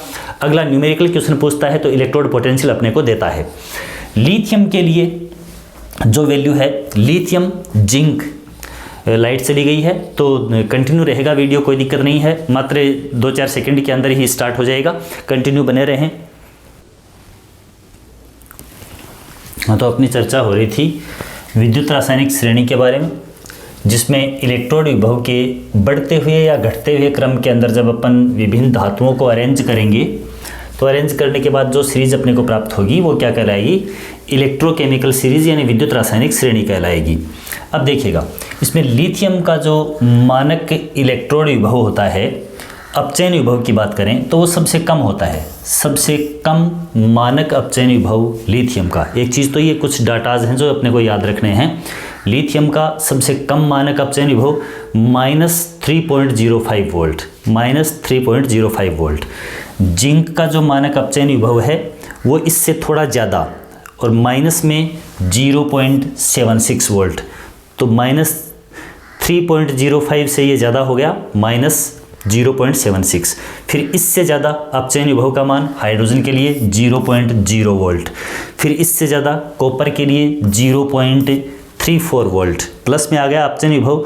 इसके बाद में सबसे ज़्यादा होता है फ्लोरीन का जो अपचयन विभव होता है, मानक अपचयन विभव 2.87 वोल्ट। ठीक है, तो ये डाटाज अपने को याद रखने हैं। कैसे रखने हैं, मानक हाइड्रोजन इलेक्ट्रोड विभव 0.0 वोल्ट याद है अपने को, कोई दिक्कत नहीं है। फिर जिंक और कॉपर दोनों डैनियल सेल के अंदर काम में आते हैं तो इनको भी अपन ध्यान में रखेंगे।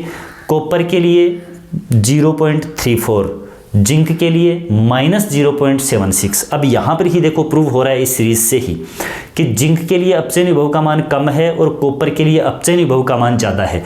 जिसका अपचयन विभव ज़्यादा उसका अपचयन होगा, तो ऐसा ही होता है डैनियल सेल में। कॉपर का क्या होता है, अपचयन, और जिंक का क्या होता है, ऑक्सीकरण। और फ्लोरीन है उसके मानक अपचयन विभव का मान सबसे ज़्यादा, तो सबसे कम और सबसे ज़्यादा वाली वैल्यू ध्यान में रखेंगे।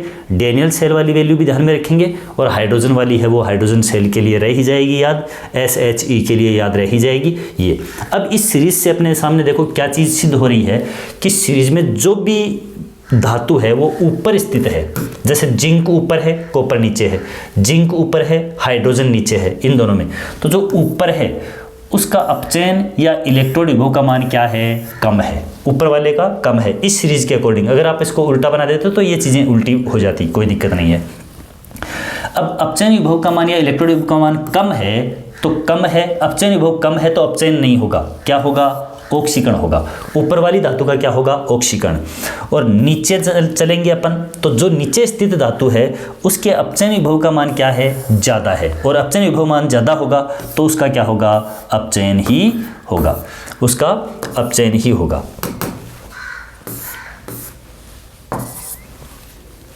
चलिए, अपचयन विभव का मान जिसका ज़्यादा है उसका क्या होगा, अपचयन होगा। अब अपने को क्या होगा कि कभी कभार कुछ धातुएं, जैसे मान लीजिए यूं दिया गया किसी भी, जैसे E और कोई A+A और दूसरा धातु दिया गया EB+B, ऐसे इलेक्ट्रोड विभव दिए गए। इसका सपोज दैट मैं यूं कहता हूं कि -0.54 वोल्ट दिया, और B धातु के लिए जो अपचयन विभव का मान है वो अपने को दिया 0.24 वोल्ट दिया। अब अपने को इस इलेक्ट्रोड विभव को देखते ही पता चलना चाहिए कि इस कॉम्बिनेशन में A और B धातु वाले कॉम्बिनेशन में किसका ऑक्सीकरण होगा और किसका अपचयन होगा। तो देखो, अपचयन विभव का मान यहाँ पर कम है और यहाँ अपचयन विभव का मान क्या है, ज़्यादा है, तो श्योर है B का क्या होगा, अपचयन होगा, यानी ये यहाँ पर कैथोड के रूप में काम करेगा, और धातु A है यानी A इलेक्ट्रोड है वो यहाँ एनोड के रूप में काम करेगा। इसके अपचयन विभव का मान कम है तो इसका ऑक्सीकरण होगा। क्लियर है। तो यहाँ पर ये चीज़ें अपने को ध्यान में रखनी हैं, क्योंकि ये न्यूमेरिकल क्वेश्चन के अंदर भी अपने काम में आने वाली चीज़ें होती हैं। न्यूमेरिकल क्वेश्चन में अगला यही करता है कि दो धातुएं कोई सी भी ए की जगह, जैसे कॉपर है, जिंक है, एल्यूमिनियम है, सिल्वर है, कोई सी भी धातुएं दी जा सकती हैं। कोई भी धातु ए दी, उसका इलेक्ट्रोड विभव दिया अगले ने, बी दी, उसका इलेक्ट्रोड विभव दिया।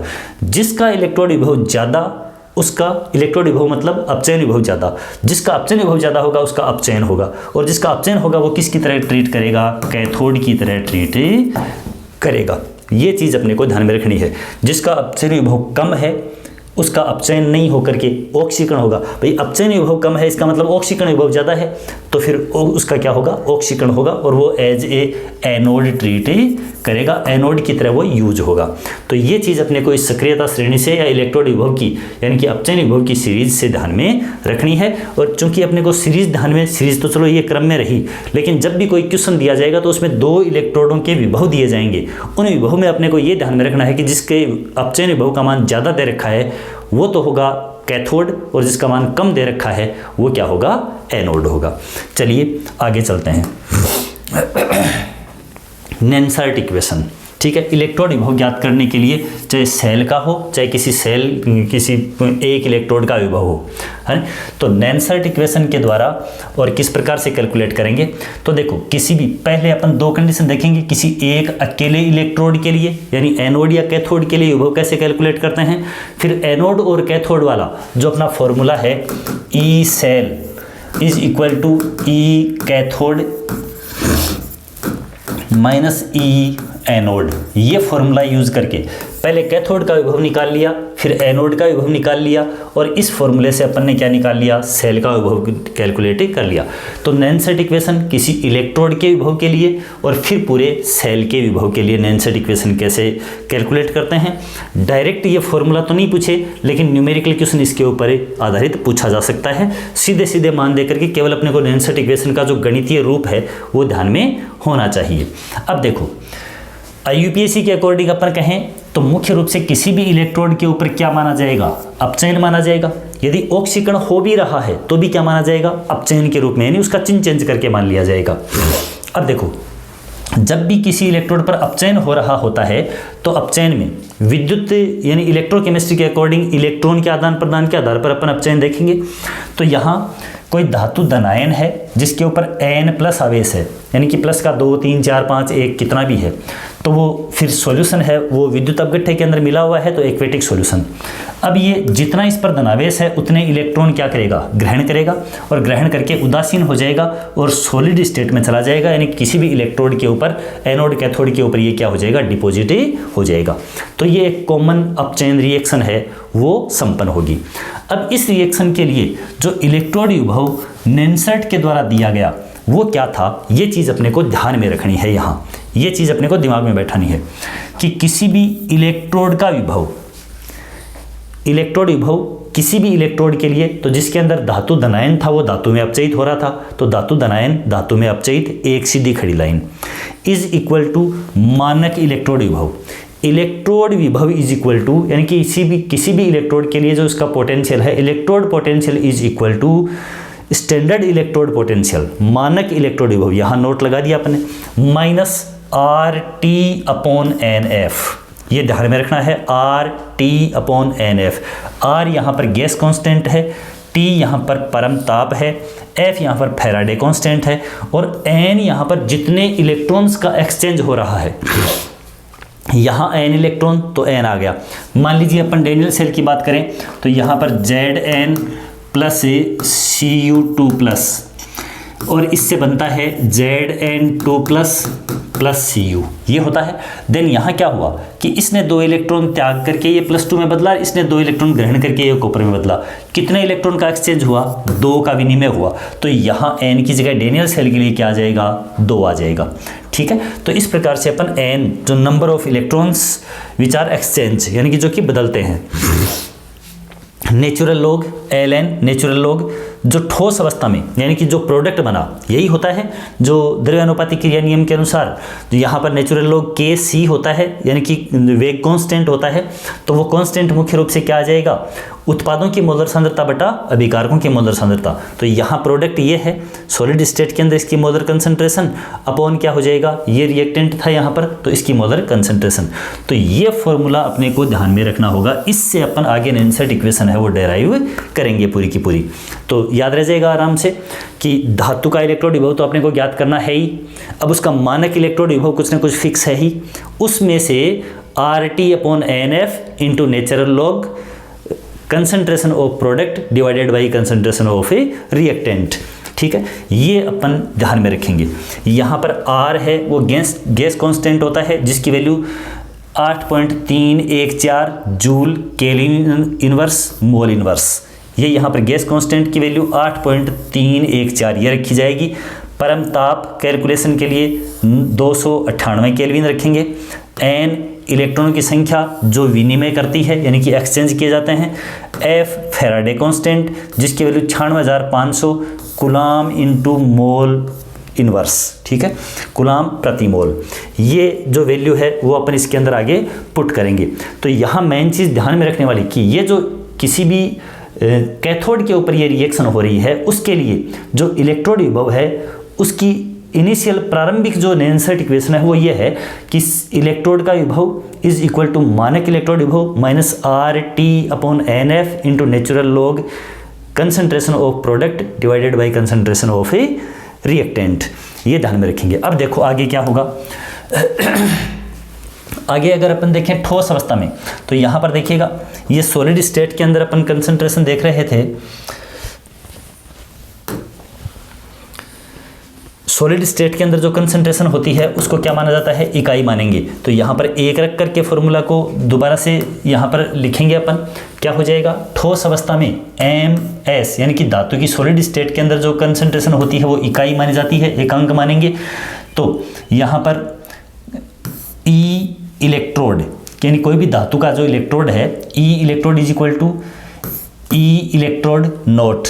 ठीक है, यानी कि मानक अवस्था के अंदर इलेक्ट्रोड विभव minus RT/NF natural log M solid state में था, उसकी जगह कंसंट्रेशन इकाई हो गई और नीचे रिएक्टेंट वाली है ही है। अब यहाँ पर ये वैल्यू जो है सारी की सारी इनको पुट करेंगे तो देखो इस प्रकार से हो जाएगा ये, या यूँ लिखा जा सकता है EMN प्लस M, यानी कि इलेक्ट्रोड का विभव is equal to E0 MN plus M, यानी कि इलेक्ट्रोड का मानक इलेक्ट्रोड विभव माइनस R की वैल्यू 8.314। ठीक है, T की वैल्यू 298। ठीक है, और यहाँ पर डेनियल सेल के लिए या किसी अदर के लिए देखें तो N ऐसा का ऐसा रख देंगे। F जो है वो 96,500।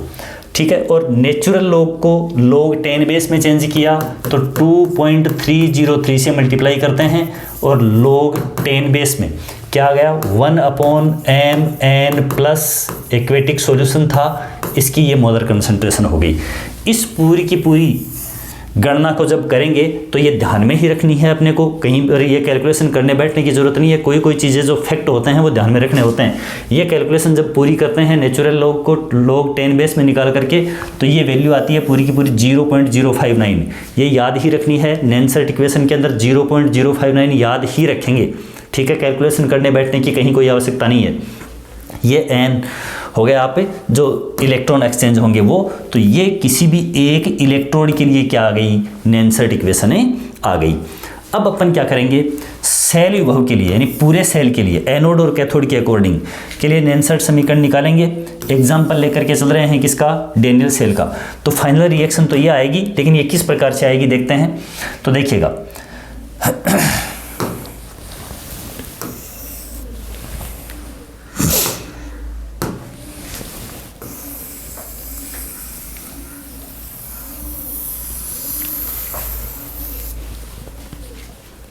किसी भी एक इलेक्ट्रोड के लिए, एक इलेक्ट्रोड के लिए जब अपन देखते हैं तो क्या आती है Nernst equation, E M N plus M is equal to, थोड़ी सी कैलकुलेशन यहाँ पर अपन करते हैं, वरना तो कैलकुलेशन है वो बहुत ज़्यादा करने पर वीडियो लंबा हो जाता है, इसलिए मैंने ये सारा का सारा स्लाइड्स हैं वो पहले से रिकॉर्ड करके रखी हैं यहाँ पर रख करके। लेकिन थोड़ी सी यहाँ कैलकुलेशन हो जाए तो ये समझ में ज़्यादा आए। Is equal to E M N plus M naught minus 0.059 upon N into log 1 upon M N plus एक्वेटिक सॉल्यूशन। ये अपनी रिएक्शन थी किसी एक इलेक्ट्रोड के विभव के लिए। अब देखो डेनियल सेल के लिए जब देखते हैं, ये एग्जांपल लेके चलते हैं, तो डेनियल सेल के अंदर दो अपने पास में क्या होते हैं, इलेक्ट्रोड होते हैं, एक जिंक का और एक कॉपर का। सबसे पहले अपन यहाँ पर देखते हैं कॉपर इलेक्ट्रोड के लिए।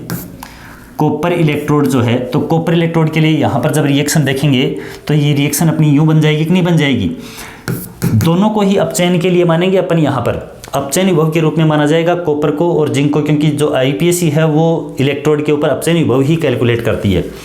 तो कॉपर के लिए जो आएगा वो हो जाएगा Cu2 plus Cu is equal to ECU2 plus Cu naught minus 0.059 upon N की जगह अपन यहाँ पर 2 भी रख सकते हैं, लेकिन एक बार अपन एन ही लेके चलते हैं। log 1 अपॉन Cu2 प्लस एक्वेटिक सॉल्यूशन और ये मोलर कंसंट्रेशन हो गई ये इक्वेशन कॉपर के लिए। अब अपन बात करते हैं जिंक के लिए। तो जिंक के लिए ये इक्वेशन लिखेंगे तो कैसे, इलेक्ट्रोड विभव वाली जो रिएक्शन है, जो अपनी नैनसेट समीकरण है, उसका यहाँ पर क्या हो जाएगा, रिवीजन भी हो जाएगा और आराम से ये अपन दिमाग में भी बैठ जाएगी। जिंक के लिए देखें तो EZN2 plus Zn is equal to, यानी कि जिंक के लिए इलेक्ट्रोड विभव इज इक्वल टू जिंक के लिए मानक इलेक्ट्रोड विभव Zn2 plus Zn naught E naught minus 0.059 upon N into log यहाँ क्या हो जाएगा 1 अपॉन Zn2 प्लस एक्वेटिक सॉल्यूशन। ये हो गया, ये समीकरण नंबर 1 और ये समीकरण नंबर 2। अब अपन क्या जानते हैं, अपन ये जानते हैं कि E cell is equal to E cathode minus E anode, ठीक है। तो ये समीकरण क्या बन जाएगी, E cell is equal to, cathode कौन है यहाँ पर, कॉपर, तो अपन लिखेंगे ECU2 plus Cu minus EZN2 plus Zn, ठीक है। ये बनेगा अपना, ये बनेगा। तो अब देखो ये कॉपर वाला इलेक्ट्रोड विभव, इसके लिए भी अपने पास में ये समीकरण है, और जिंक वाला इलेक्ट्रोड विभव, इसके लिए भी अपने पास में ये समीकरण है। यानी समीकरण 1 में से समीकरण 2 को घटाएंगे कि नहीं घटाएंगे, यहाँ पर समीकरण 1 में से समीकरण 2 को घटाएंगे तो क्या आएगा, देखो E cell is equal to, यहाँ इन दोनों समीकरण के अंदर अपन देखते हैं तो इसमें से ये घटेगी कि नहीं घटेगी, इसमें से ये समीकरण घटेगी, तो ये हो जाएगा E naught C U two plus C U minus E naught Z N two plus Z N, ये होगा। और यहाँ देखिएगा इस समीकरण में से घटेगी ये समीकरण, तो ये निशान तो हो जाएगा प्लस का, ठीक है, और ये निशान प्लस का होगा, और ये पूरा का पूरा 0.059 अपॉन एन, 0.059 अपॉन एन ये आएगा कॉमन। तो कॉमन आएगा, तो देखो मैं कॉमन ले लिया यहाँ पर एक साथ ही, माइनस 0.059 अपॉन एन, ठीक है। और यहाँ देखिएगा लोग, इसमें कॉपर था नीचे, इसमें जिंक था नीचे, तब निशान यहाँ पर क्या हो गया था, माइनस कॉमन लिया तो प्लस का हो गया था, लेकिन इस नीचे वाले को मैं क्या ले जाऊँ, ऊपर ले जाऊँ तो निशान क्या रह जाएगा, माइनस का रह जाएगा। तो ऊपर लेके जाऊँगा तो Zn2 प्लस एक्वेटिक सॉल्यूशन, और नीचे Cu2 प्लस एक्वेटिक सॉल्यूशन, ये समीकरण बन गई पूरी की पूरी, ठीक है। यहाँ इसको इसमें से घटाएंगे तो इसमें से ये घट जाएगी, इसमें से ये घटेगी तो निशान माइनस का, और जो घटाने वाला निशान माइनस का वो प्लस का हो जाएगा, और फिर यहाँ निशान माइनस का कॉमन ले रखा है तो ये ऊपर चला जाएगा, इस तरह से हो जाएगा। इतनी सी कैलकुलेशन करके देख सकते हैं आप। अब देखो ये जो है ये समीकरण है वो क्या है, मानक परिस्थितियों के अंदर कैथोड माइनस एनोड है, तो मानक सेल विभव आ जाएगा, यानी अपन लिख सकते हैं E cell is equal to, यहाँ क्या लिख सकते हैं, इसकी जगह ई सेल नोट मानक कंडीशन में माइनस 0.059 अपॉन एन, और लोग ऊपर आ गया जिंक Zn2 प्लस की मोलर कंसंट्रेशन, और नीचे आ गई कॉपर 2 प्लस की मोलर कंसंट्रेशन, ठीक है। ये समीकरण यहाँ पर क्या बन गई, ये बन गई। एन की वैल्यू है वो डेनियल सेल के लिए कितने इलेक्ट्रॉन का, यहाँ पर देखो आवेश अपन दो देख रहे हैं ना, तो 2 इलेक्ट्रॉन जो हैं वो जिंक वाले इलेक्ट्रॉन हैं, वो जिंक वाले निकल करके और कहाँ जाएंगे, कॉपर पे जाएंगे, तो 2 इलेक्ट्रॉनों का विनिमय होगा, तो एन की जगह अपन क्या लिख सकते हैं, 2 लिख सकते हैं। ये जो अपनी नैनसेट इक्वेशन है वो किसके लिए आ जाएगी, डेनियल सेल के लिए आ जाएगी। चलिए आगे देखते हैं, डेनियल सेल के लिए नैनसेट इक्वेशन हो गई। आगे की बात करें तो साम्यावस्था स्थिरांक इक्विलिब्रियम कांस्टेंट Kc, ठीक है, साम्यावस्था स्थिरांक। तो साम्यावस्था स्थिरांक है वो द्रव्यानुपातिक क्रिया नियम के अनुसार अपन जानते हैं, जैसा अभी अपन जिंक के लिए और उसके कॉपर के लिए देख करके आए कि उत्पादों की मोलर सांद्रता बटा अभिकारकों की मोलर सांद्रता, ये अपना फॉर्मूला होता है। अब नैनसेट इक्वेशन है वो क्या है, E cell is equal to E cell naught minus 0.059 upon N log, ऊपर देखो जब अपन डेनियल सेल के अंदर देखते हैं तो यूँ होता है कि Zn प्लस Cu2 प्लस, इससे बनता है Zn2 प्लस प्लस Cu, यही तो है। तो जो आयन बने उन आयनों में प्रोडक्ट ये हैं और रिएक्टेंट ये, तो देखो सॉलिड स्टेट में ही तो है, ये सॉलिड में है, और सॉलिड वाले को क्या मान लिया अपन ने, इकाई मान लिया, तो ये तो यहाँ पर कोई मेजर ही नहीं करेगी। अब यहाँ देखिएगा जो अपन ने नैनसेट इक्वेशन देखी पीछे, उसमें भी प्रोडक्ट ऊपर आया Zn log Zn2 प्लस, और नीचे क्या आया Cu2 प्लस, ये आया था, ठीक है। यहाँ पर इस जगह log Zn2 प्लस ऊपर था और नीचे कॉपर 2 प्लस था। आराम से जो अपनी नैनसेट इक्वेशन है वो डायरेक्ट याद रखने का भी ये आसान तरीका हो जाएगा। ये अपन यहाँ पर इलेक्ट्रोड विभव के रूप में देख ही लिया, ये सारी चीज़ें हैं वो चलती रही। यहाँ पर ऊपर और नीचे इसमें घटाने के दौरान अगर कोई दिक्कत भी हो रही है, हालांकि दिक्कत होनी नहीं चाहिए, लेकिन हो भी रही हो, तो ऊपर प्रोडक्ट वाला जो आयन है, यानी कि ऑक्सीडेशन वाला जो धनायन है वो ऊपर, और रिडक्शन वाला धनायन है वो क्या कर देंगे, नीचे। जिस धनायन का रिडक्शन हुआ वो नीचे आ जाएगा, और जो धनायन ऑक्सीडेशन से बना वो क्या आ जाएगा, ऊपर आ जाएगा। बना वो ऊपर और जिसका रिडक्शन हुआ वो नीचे, ऐसे होकर के यूँ हो जाएगा, याद रह जाएगा आराम से। अपना कहीं भी आरपीएससी के अंदर अपना क्वेश्चन है वो कन्फ्यूजन की दृष्टि से गलत नहीं हो जाए, इसलिए ये ऐसे अपन इसको रिलेट करके देख सकते हैं। अब आगे देखिएगा, तो ये कोई भी रिएक्शन, जैसे मान लीजिए यहाँ पर अपन कॉमन रिएक्शन देखें कि कोई भी रिएक्टेंट थे, ए और बी रिएक्टेंट थे, उनके मोलों की संख्या स्मॉल a और स्मॉल b थी। प्रोडक्ट बने C और D और उनके मोलों की संख्या क्या थी, स्मॉल c और स्मॉल d। तो यहाँ पर उत्पादों की मोलर सांद्रता और ऊपर मोल हैं वो घातांक के रूप में आ गए, उत्पादों की मोलर सांद्रता बटे क्या हो गई, अभिकारकों की मोलर सांद्रता। यही अपनी नैनसेट समीकरण है। और इसी को अपन क्या कहते हैं, उत्पादों की मोलर सांद्रता बटा अभिकारकों की मोलर सांद्रता को अपन क्या बोलते हैं, साम्यावस्था स्थिरांक Kc बोलते हैं। तो यहाँ क्या लिख सकते हैं, Kc लिख सकते हैं। तो नैनसेट इक्वेशन के according E cell is equal to E cell naught minus 0.059 upon N, Nernst equation के अकॉर्डिंग चल रहा है। और यहाँ पर लोग Kc, इसकी जगह क्या आ गया, Kc आ गया।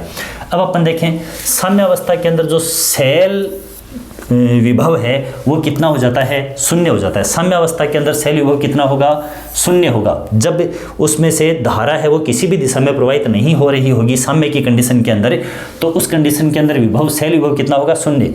तो अपन इस समीकरण के according E cell is equal to 0 रखें, E cell naught minus 0.059 N log Kc।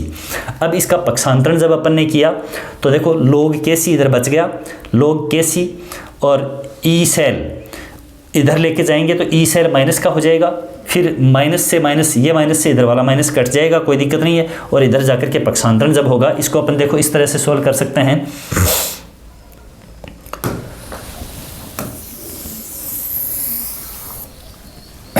देखिएगा कैसे सोल्व करें कि जब ई सेल को इधर लेकर के गए तो माइनस ई सेल नोट ये हो गया is equal to minus 0.059 upon N log Kc।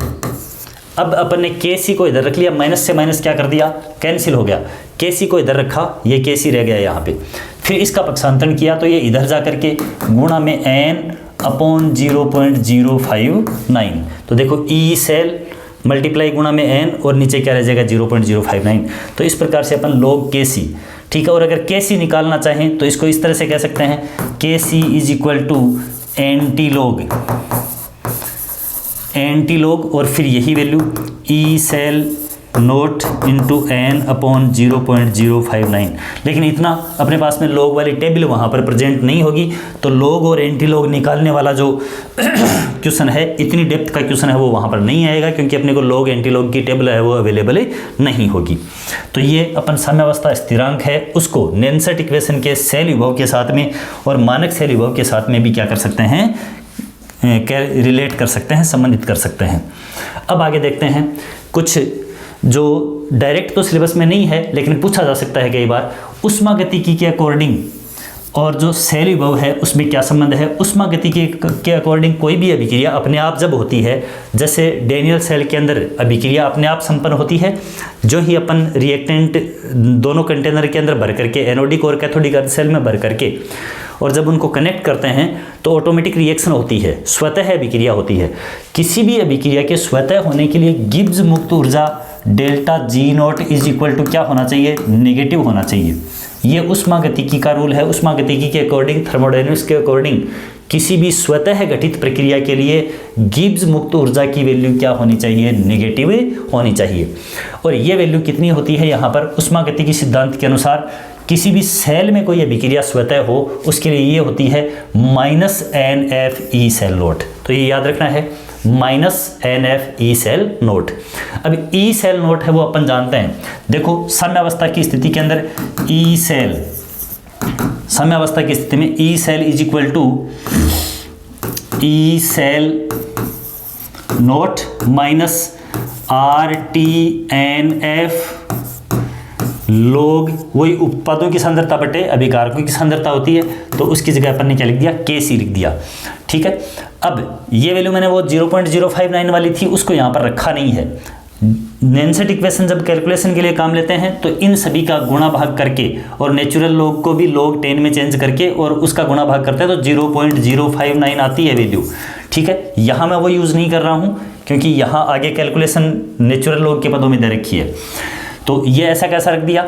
अब देखो साम्यावस्था की स्थिति में ई सेल कितना 0.0, तो ये वैल्यू रखिए 0 is equal to E cell naught minus RT upon NF natural log Kc।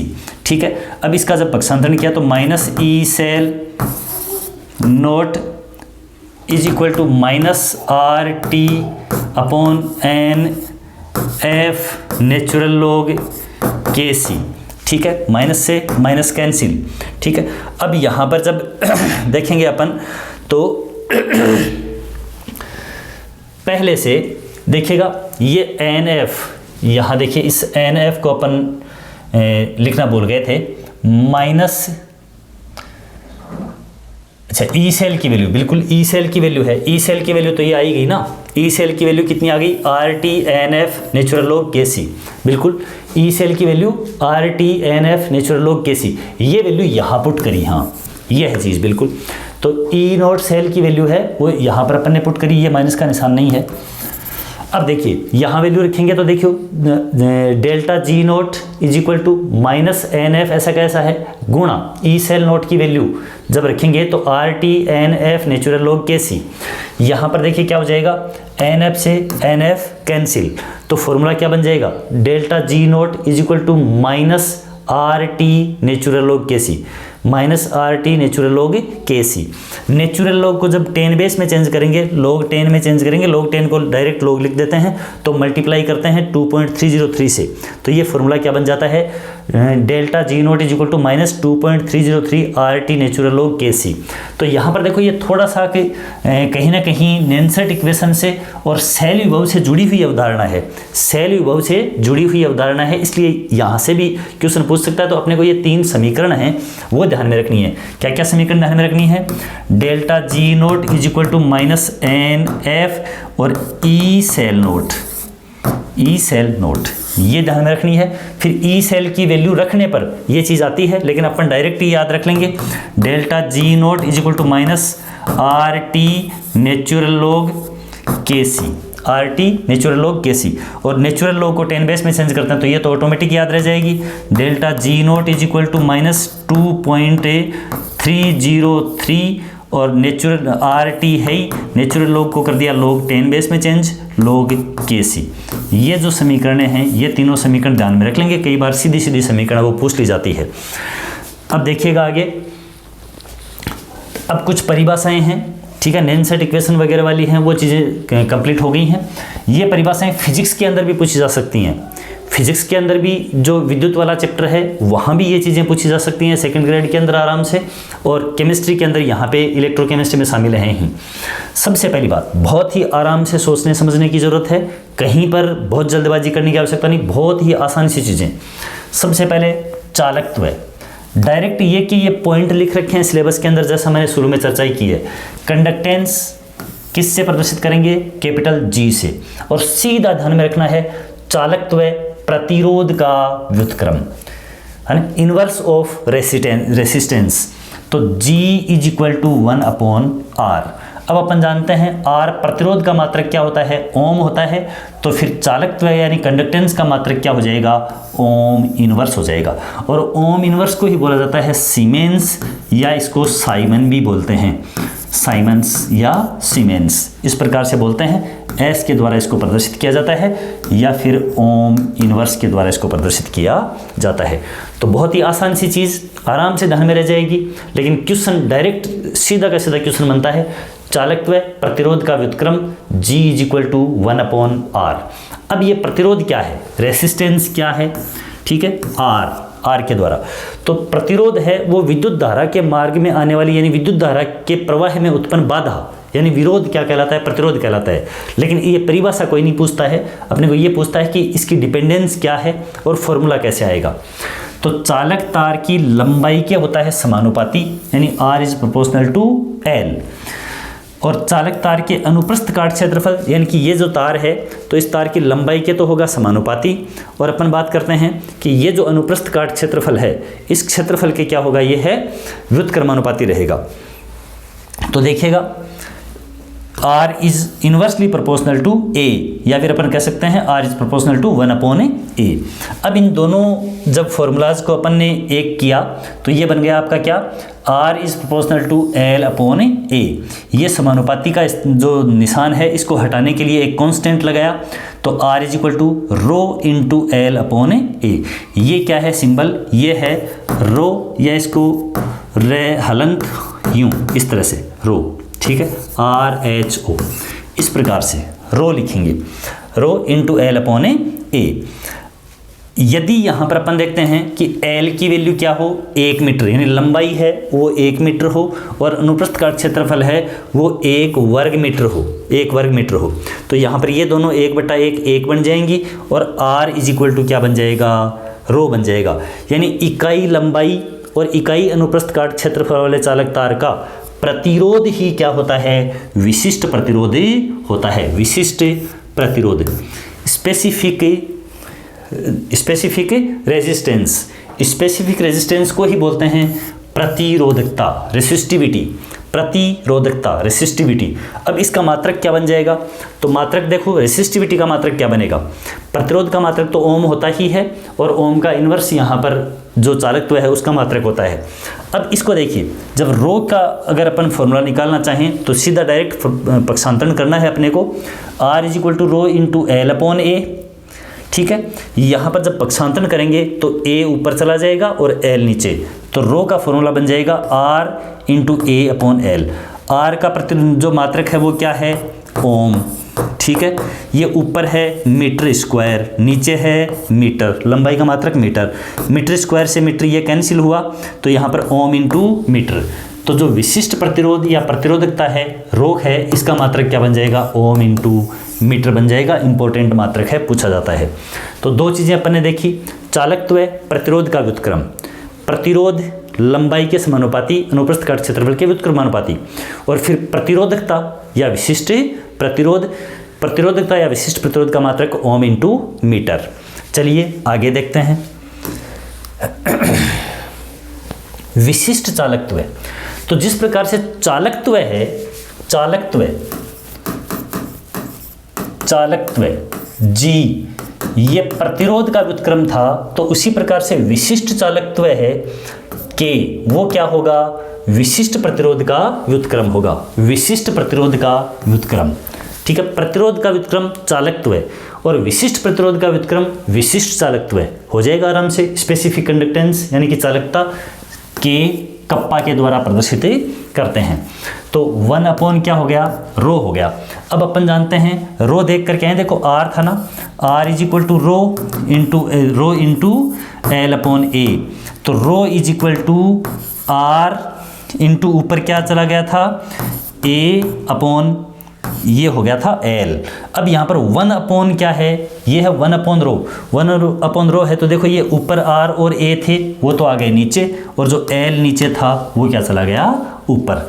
तो एक दूसरे से कनेक्ट फॉर्मूले हैं, आराम से याद रहेंगे। K is equal to kappa is equal to यानी कि चालकता इज इक्वल टू क्या बन जाएगा, L upon RA, L upon RA। अब यहाँ पर देखो मात्रक उल्टा हो गया ना सीधा, जो विशिष्ट प्रतिरोध या प्रतिरोधकता है उसका मात्रक था ohm into metre, ohm into metre, ये ऊपर गए तो ohm inverse into metre inverse, और जो ओम इनवर्स है इसको साइमेंस भी बोलते हैं, तो ये साइमेन इंटू मीटर इनवर्स ऐसे भी कहा जा सकता है। विशिष्ट चालकत्व या चालकता का प्रतिरोध है वो साइमेन इंटू मीटर इनवर्स ऐसे भी कहा जा सकता है। यहाँ पर अपन बात करें, लंबाई है वो 1 मीटर, ठीक है, और जो अनुप्रस्थ काट क्षेत्रफल है वो क्या होता है, अगर 1 वर्ग मीटर हो तो चालकता के kappa is equal to 1/r हो जाएगी ना, 1/r, और 1/r जो है वही क्या था, चालकत्व था, 1/rg वही क्या था, चालकत्व। तो अगर यहाँ पर लंबाई और अनुप्रस्थ काट क्षेत्रफल एकांक हो तो जो चालक आपका विशिष्ट चालकत्व है वो क्या हो जाएगा, चालकत्व के बराबर ही हो जाएगा। ठीक है, तो ये फॉर्मूला भी ध्यान में रखें। इसके बाद में एक बात आती है सेल स्थिरांक, बाकायदा टॉपिक दे रखा है सेल कांस्टेंट।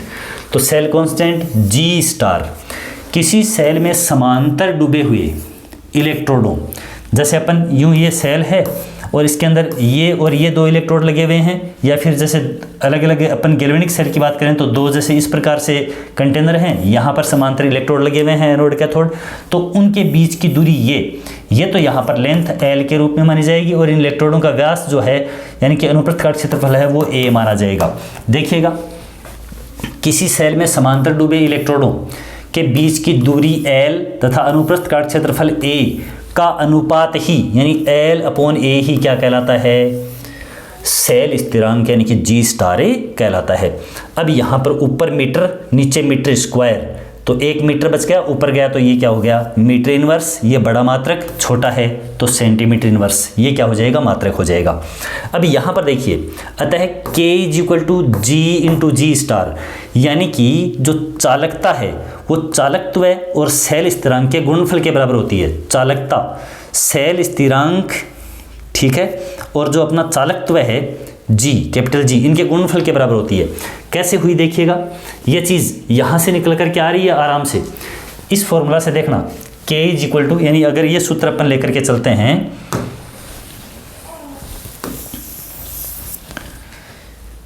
ये फॉर्मूला देखिए, K = L/R × ये लेके चलें तो देखो L/A क्या बन गया, G स्टार बन गया, तो मैं कह सकता हूँ K = 1/R × G स्टार।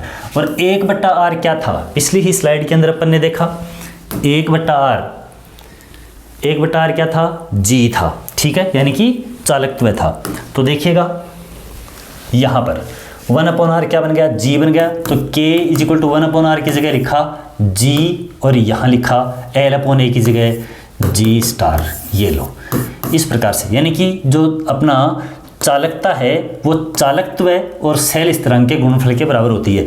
ये याद रख लेंगे फॉर्मूला आराम से, K क्या बोले G स्टार, है ना, G स्टार, G क्या बन गई, स्टार बन गई, ठीक है, तो K = G स्टार, ऐसे करके अपने को ये फॉर्मूला याद रह जाएगा।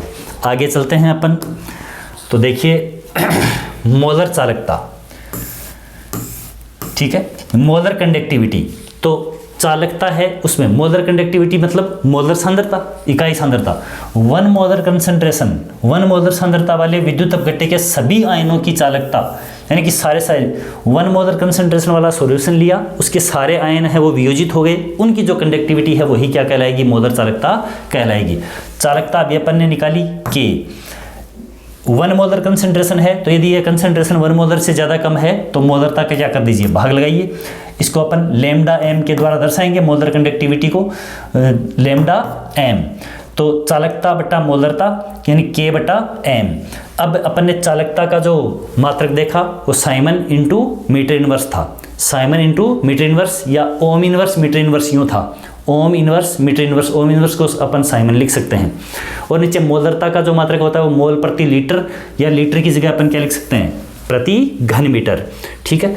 अब देखिएगा यहाँ पर जो अपनी घातांक है वो -1, यहाँ घातांक -3, -1 से -1 कैंसिल होगी, नीचे -2 बची, ऊपर आई तो +2 होगी। साइमन मीटर स्क्वायर और मोल जो नीचे था वो मोल इनवर्स बन गया। अब ये तो हो गया मीटर के पदों में, और यदि इसको अपन सेंटीमीटर के पदों में देखें तो 1 siemens metre square mole inverse को देखें तो यहाँ पर सेंटीमीटर में चेंज करेंगे तो 1 मीटर में 100 सेंटीमीटर और 100 का वर्ग करेंगे तो क्या बन जाएगा 10,000 यानी 10⁴। ये मात्रकों में कई बार रिलेशन है वो अपने को परेशान कर देता है, तो इस रिलेशन को अपन ध्यान में रखें। इसके बाद देखते हैं, तो ये बात हुई अपनी मोलर चालकता की। मोलर चालकता की बात में करते हैं तुल्यांकी चालकता की, इक्विवेलेंट कंडक्टिविटी की बात करते हैं। तो यहाँ पर क्या होगा कि जो अपन ने चालकता को मोलरता से डिवाइड किया था, अब की बार चालकता को किससे डिवाइड कर देंगे, नॉर्मलता से डिवाइड करेंगे। तो 1 मोलर सॉल्यूशन था, अब की बार 1 नॉर्मल सॉल्यूशन के अंदर विद्युत अपघट्य के आयनों की, सभी आयनों की चालकता है वो क्या कहलाती है, तुल्यांकी चालकता कहलाती है। ये रिलेशन अपने को बस ध्यान में रखने हैं।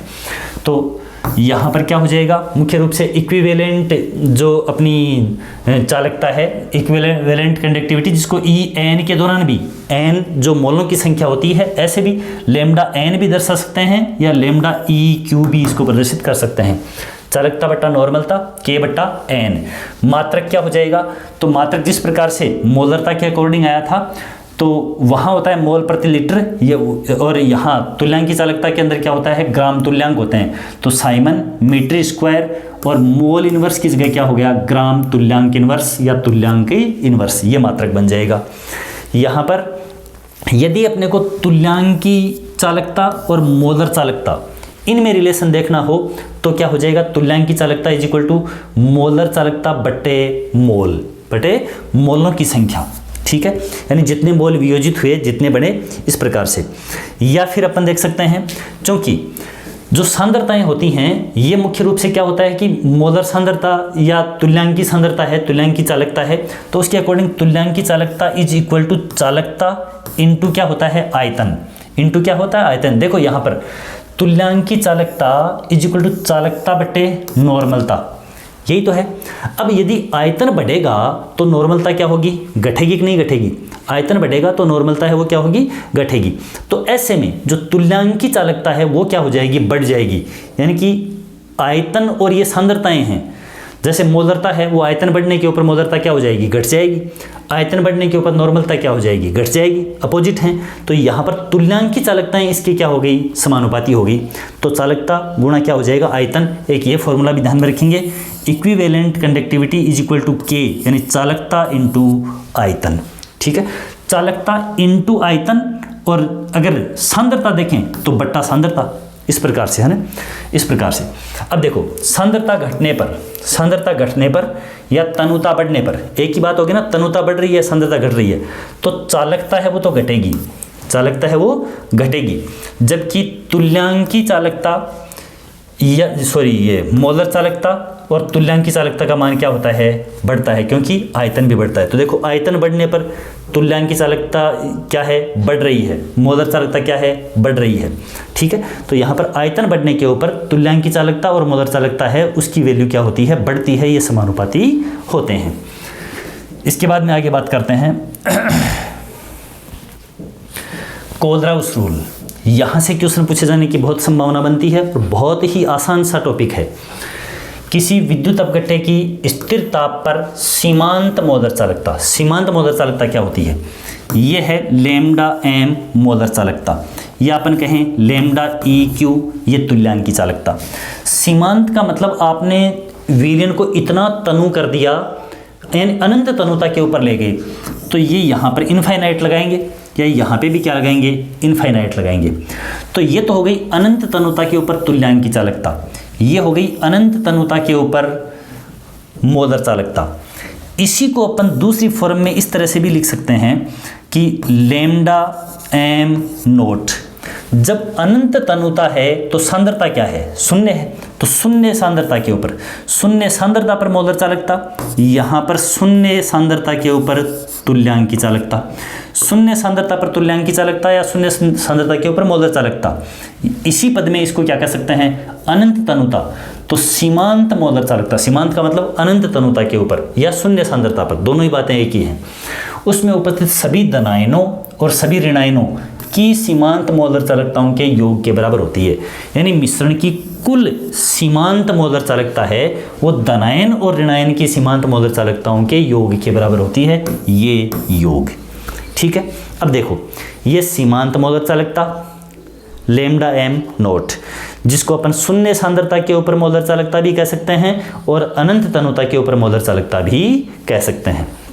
ये बराबर है किसके, ये धनायनों की संख्या और ये एक धनायन की सीमांत मोलर चालकता। तो सभी धनायनों की मोलर चालकता गुणा करके निकाल ली, ये धनायन की संख्या न्यू प्लस और ये धनायन की सीमांत मोलर चालकता लैम्डा प्लस नोट, ठीक है, प्लस ये तो धनायनों की हो गई सीमांत मोलर चालकता। फिर ऋणायन की देखें तो ऋणायनों की संख्या और एक ऋणायन की सीमांत मोलर चालकता गुणा कर दिया, तो ये ऋणायनों की सीमांत मोलर चालकता आ गई, ये धनायनों की सीमांत मोलर चालकता आ गई, इन दोनों का योग कर दिया, वो क्या आ गई, पूरे सॉल्यूशन की यानी विद्युत अपघट्य की सीमांत मोलर चालकता आ गई। तो अपने को केवल ये चीज़ ध्यान में रखनी है कि सभी धनायनों और ऋणायनों की सीमांत मोलर चालकताओं का योग ही क्या होता है, विद्युत अपघट्य की सीमांत मोलर चालकता होती है।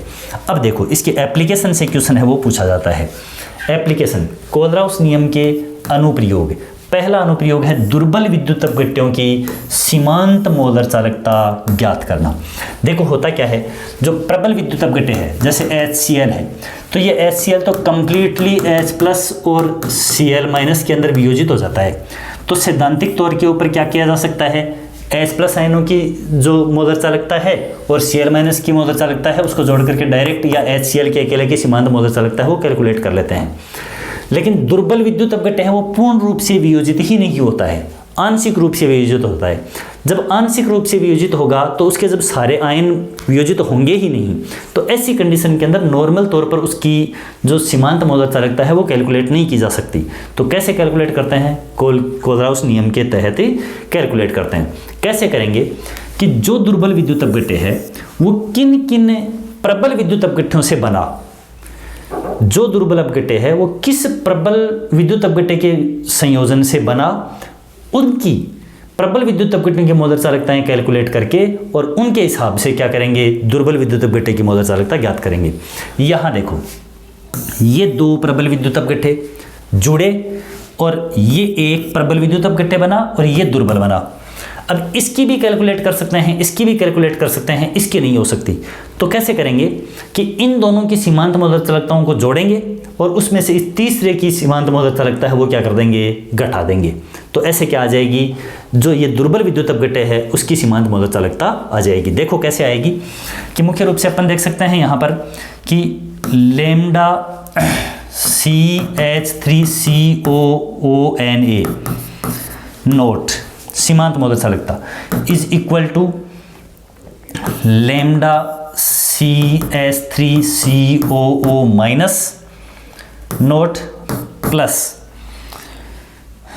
लैम्डा Na प्लस इसकी सीमांत मौलिक चालकता लैम्डा, ये ए नहीं लैम्डा है भाई। ये बन गई इक्वेशन नंबर 1। क्यों? ये तो प्रबल विद्युत अपघट्य है, पूर्णतया वियोजन होता है, कोई दिक्कत नहीं है। यहाँ पर HCl के लिए देखेंगे तो लैम्डा HCl सीमांत मौलिक चालकता के लिए nought is equal to lambda nought H plus lambda note Cl minus. ये भी हो गया इक्वेशन नंबर 2, क्योंकि ये भी प्रबल विद्युत अपघट्य है, वियोजन हो जाएगा।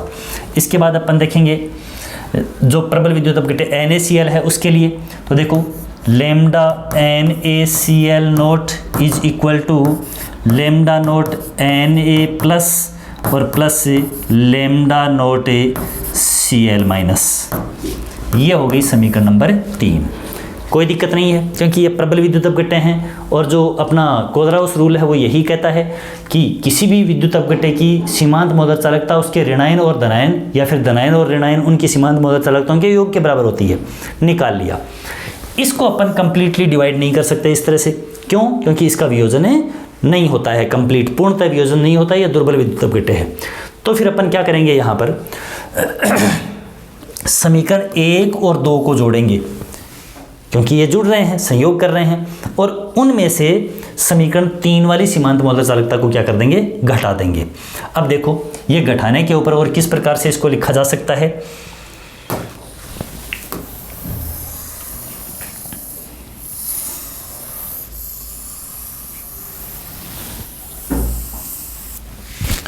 देखिएगा कैसे लिखेंगे, समीकरण 1 और 2 को जोड़ेंगे तो इस प्रकार से आएगी। देखिएगा ये lambda naught CH3COO minus plus lambda naught Na plus आ गया ये। अब इसके अंदर ऐड करेंगे क्या जोड़ेंगे इसमें, ये HCl वाला यानी कि lambda nought H plus lambda note Cl minus. अब इसमें से घटाएंगे, ये दोनों घटाएंगे तो माइनस NaCl वाली घटाएंगे कि नहीं घटाएंगे, क्योंकि ये तो प्रोडक्ट के रूप में आ रही है। तो लैम्डा नोट Na प्लस और माइनस, यहाँ देखो घटा रहे हैं तो प्लस का निशान माइनस हो जाएगा, लैम्डा नोट Cl माइनस।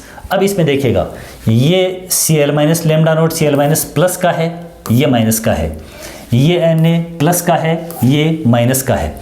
बचा क्या, बचा lambda naught CH3COO minus plus क्या बचा, प्लस बचा लैम्डा नोट H प्लस। क्या है भाई ये देखिएगा ये है लैम्डा नोट CH3COOH। इस प्रकार से अपन यानी कि दो जो रिएक्टेंट हैं उनकी सीमांत मौलिक चालकताओं को जोड़ देंगे और तीसरे प्रोडक्ट की सीमांत मौलिक चालकता को घटा देंगे और घटाकर इस प्रकार से अपन क्या कर लेंगे, जो दुर्बल विद्युत अपघट्य है उसकी सीमांत मौलिक चालकता कैलकुलेट कर लेंगे।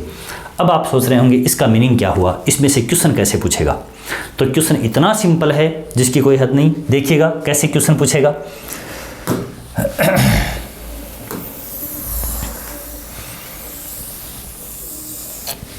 देखिएगा कैसे पूछेगा कि ये सोडियम एसीटेट, सॉरी यहाँ पर ये sodium acetate NaAC, sodium acetate की सीमांत मौलिक चालकता 91 siemens metre square mole inverse. NaCl की जो सीमांत मौलिक चालकता 126.4 मात्रा की यही रहेंगे। HCl की 425.9 और ये एसिटिक अम्ल की ज्ञात करवा ली। ये यहाँ पर मैंने कैलकुलेशन के लिए लिख के रखी थी। अब देखिएगा अपनी समीकरण क्या है इसमें, sodium acetate CH3COONA plus HCl, इससे बनता है CH3COOH प्लस NaCl। यही तो थी जो इक्वेशन अपन ने देखी। अब यहाँ पर अपन ने देखा कि जो इसकी सीमांत मौलिक चालकता अपन कैलकुलेट करना चाह रहे हैं, यानी कि lambda nought CH3COOH is equal to क्या हो गई, लैम्डा नोट CH3COONA, इसकी और इसकी जोड़ो प्लस लैम्डा नोट HCl, इन दोनों की जुड़ गई, माइनस NaCl वाले प्रोडक्ट है तो घटा दो, माइनस लैम्डा नोट NaCl, बस हो गया काम। Is equal to acetic sodium acetate की अपने को दे रखी है सीमांत मौलिक चालकता 91.0 प्लस HCl की अपने को दे रखी है 425.9, ठीक है, माइनस NaCl की ये दे रखी है 126.4। बस इनको जोड़िए दोनों को और इनको घटाइए, ये 0 ये 9 में से 4 गया 5, ठीक है। इसके बाद में यहाँ पर 1 और ये 5 6 में से 6 गया 0, ठीक है। इसके बाद में अपन देख रहे हैं 9 और 2 11 में से 2 गए 9। इसके बाद में यहाँ पर ये 4 और 4 में से ये 1 गया 3, 390.5 siemens metre square mole inverse. बस ये लो, ये आंसर आ गया। और यही क्वेश्चन न जाने कितनी बार तो बोर्ड एग्जाम में पूछा हुआ है, और ये आरपीएससी फर्स्ट ग्रेड और आरपीएससी सेकंड ग्रेड दोनों के अंदर पूछा गया क्वेश्चन है इसी तरीके का। सेम ये क्वेश्चन नहीं, लेकिन ये केवल डाटा तरीका यही डाटा है वो देकर के दो की कंसंट्रेशन जो रिएक्टेंट हैं उनकी यहाँ पर सीमांत मौलिक चालकताएं दी जाती हैं, एक प्रोडक्ट की दी जाती है, और जो चौथा यानी कि एक प्रोडक्ट जो बच गया, ठीक है, यानी कि 3 प्रबल विद्युत अपघट्यों की तो दी हुई होती है, और चौथा जो दुर्बल विद्युत अपघट्य होता है उसकी सीमांत मौलिक चालकता अपने से कैलकुलेट करवाता है, जिसमें रिएक्टेंट की दोनों की जोड़ो, प्रोडक्ट की घटा दो, क्या आ जाएगी, जो बचा हुआ प्रोडक्ट है उसकी सीमांत मौलिक चालकता आ जाएगी। तो इस तरह से क्वेश्चन है वो पूछा जाता है। इसके बाद अपन बात करते हैं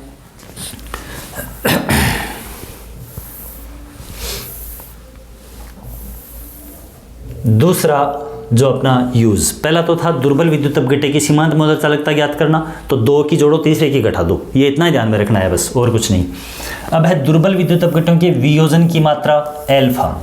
लास्ट टॉपिक, वियोजन की मात्रा एल्फा तथा वियोजन स्थिरांक के ज्ञात करना। तो वियोजन की मात्रा एल्फा है वो होती है सी कंसंट्रेशन के ऊपर, कितनी भी सांद्रता है 5 मोल प्रति लीटर 10 मोल प्रति लीटर, वो है ना, सी सांद्रता के ऊपर मोलर चालकता, सी कंसंट्रेशन के ऊपर मोलर चालकता लैम्डा एम हो गया। शून्य सांद्रता के ऊपर मतलब कि सीमांत मौलिक चालकता कह सकते हैं, तो इसको अपन लैम्डा एम नोट या लैम्डा एम इनफाइनाइट यूँ दर्शा सकते हैं। तो लैम्डा एम बटा लैम्डा एम नोट हो गया, कोई दिक्कत नहीं है। ये तो डायरेक्ट वियोजन की मात्रा पूछे कि दुर्बल विद्युत अपघट्य है वो कितना वियोजित होगा, डायरेक्ट अपने को मोलर चालकता और सीमांत मोलर चालकता की वैल्यू दी हुई हो सकती है और पूछ सकता है इतना इजी क्वेश्चन भी, तो आराम से ये निकाल सकते हैं। या वियोजन की मात्रा दी हुई हो सकती है, इनमें से कोई एक चीज़ देकर दूसरी पूछ सकता है। अब कोलराउस नियम के अनुसार शून्य सांद्रता के ऊपर दुर्बल विद्युत अपघट्य पूरी की पूरी तरह वियोजित हो जाएगा। तो मुख्य रूप से जो अपनी मोलर चालकता सी सांद्रता पर है वो सीमांत मोलर चालकता के बराबर हो जाएगी, और बराबर होने पर जो वियोजन की मात्रा है वो क्या हो सकती है, 1 हो सकती है। मतलब मैक्सिमम वियोजन कितना हो सकता है, 1 अणु है उस 1 का पूरा वियोजन हो सकता है ये। तो मोलर चालकता और सीमांत मोलर चालकता यदि बराबर हो जाएं अनंत तनुता के ऊपर, तो उस कंडीशन के अंदर ये वैल्यू बराबर होने के ऊपर जो वियोजन की मात्रा है वो 1 आ जाएगी। और जब वियोजन की मात्रा 1 आए, इसका मीनिंग क्या है? वियोजन की मात्रा 1 आने का मतलब ये है कि दुर्बल विद्युत अपघट्य का क्या हो गया है? कंप्लीट वियोजन हो गया है। ये है यहाँ पर इस सेंटेंस का मतलब। तो ये भी कोदराउस रूल के अकॉर्डिंग ध्यान रखेंगे।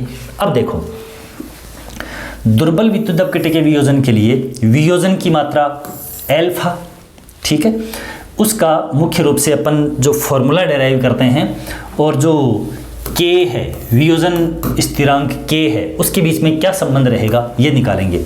तो कोई भी दुर्बल विद्युत अपघट्य है उसका वियोजन हो रहा है, जैसे अपन ने अभी एसिटिक अम्ल देखा, CH3COH एसिटिक अम्ल है, उसका एसीटेट आयन और हाइड्रोजन आयन में वियोजन हुआ।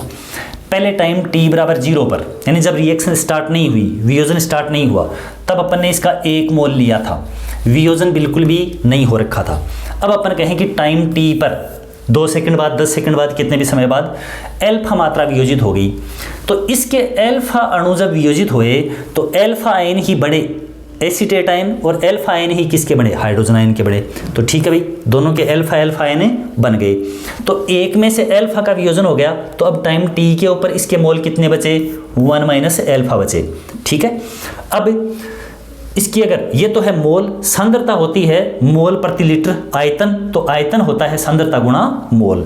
तो आयतन क्या हो जाएगा? सांद्रता गुणा मोल। अब देखो टाइम t के ऊपर एसिटिक अम्ल के मोल हैं 1 माइनस एल्फा, तो टोटल क्या हो जाएगा? C into 1 minus alpha. यहाँ C एल्फा, सांद्रता तो वही C है, यहाँ सांद्रता C है, यानी मोलों को सांद्रता से गुणा कर दिया, वियोजन की मात्रा को, C एल्फा। अब द्रव्यानुपातिक क्रिया नियम के अनुसार अपन क्या जानते हैं? द्रव्यानुपातिक क्रिया नियम के अनुसार अपन जानते हैं, देखिए यहाँ पर, कि जो वियोजन स्थिरांक k है या अभिक्रिया वेग स्थिरांक है k इज इक्वल टू उत्पादों की मोलर सांद्रताओं का गुणनफल बटा अभिकारकों की मोलर सांद्रताओं का गुणनफल। यहाँ उत्पाद के लिए ये देख रहे हैं अपन C एल्फा और ये C एल्फा, तो C alpha into C alpha, और यहाँ पर C इंटू 1 माइनस एल्फा, तो ये C इंटू 1 माइनस एल्फा। कोई दिक्कत नहीं है, रख दिया। सोल्व किया तो C से C cancel, C alpha square हो गया, और नीचे बच गया 1 माइनस एल्फा। कोई दिक्कत नहीं है। अब अपन क्या जानते हैं?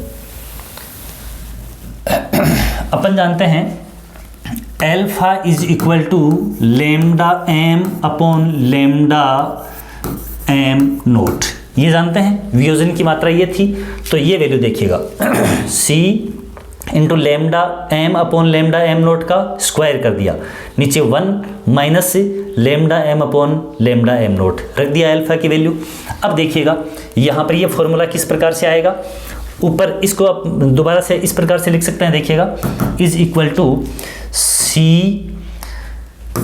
लेमडा m का स्क्वायर बटा लेमडा m नोट का स्क्वायर हो गया। कोई दिक्कत नहीं है। इसको जब अपन देखेंगे तो 1/1 लिख सकता हूँ, इसको 1/1 लघुत्तम लिया मैंने, लेमडा m नोट, यहाँ आया lambda m note minus lambda m, तो यहाँ पर क्या आ गया देखो, लेमडा m नोट माइनस से लेमडा m अपॉन क्या आ गया, लेमडा m नोट।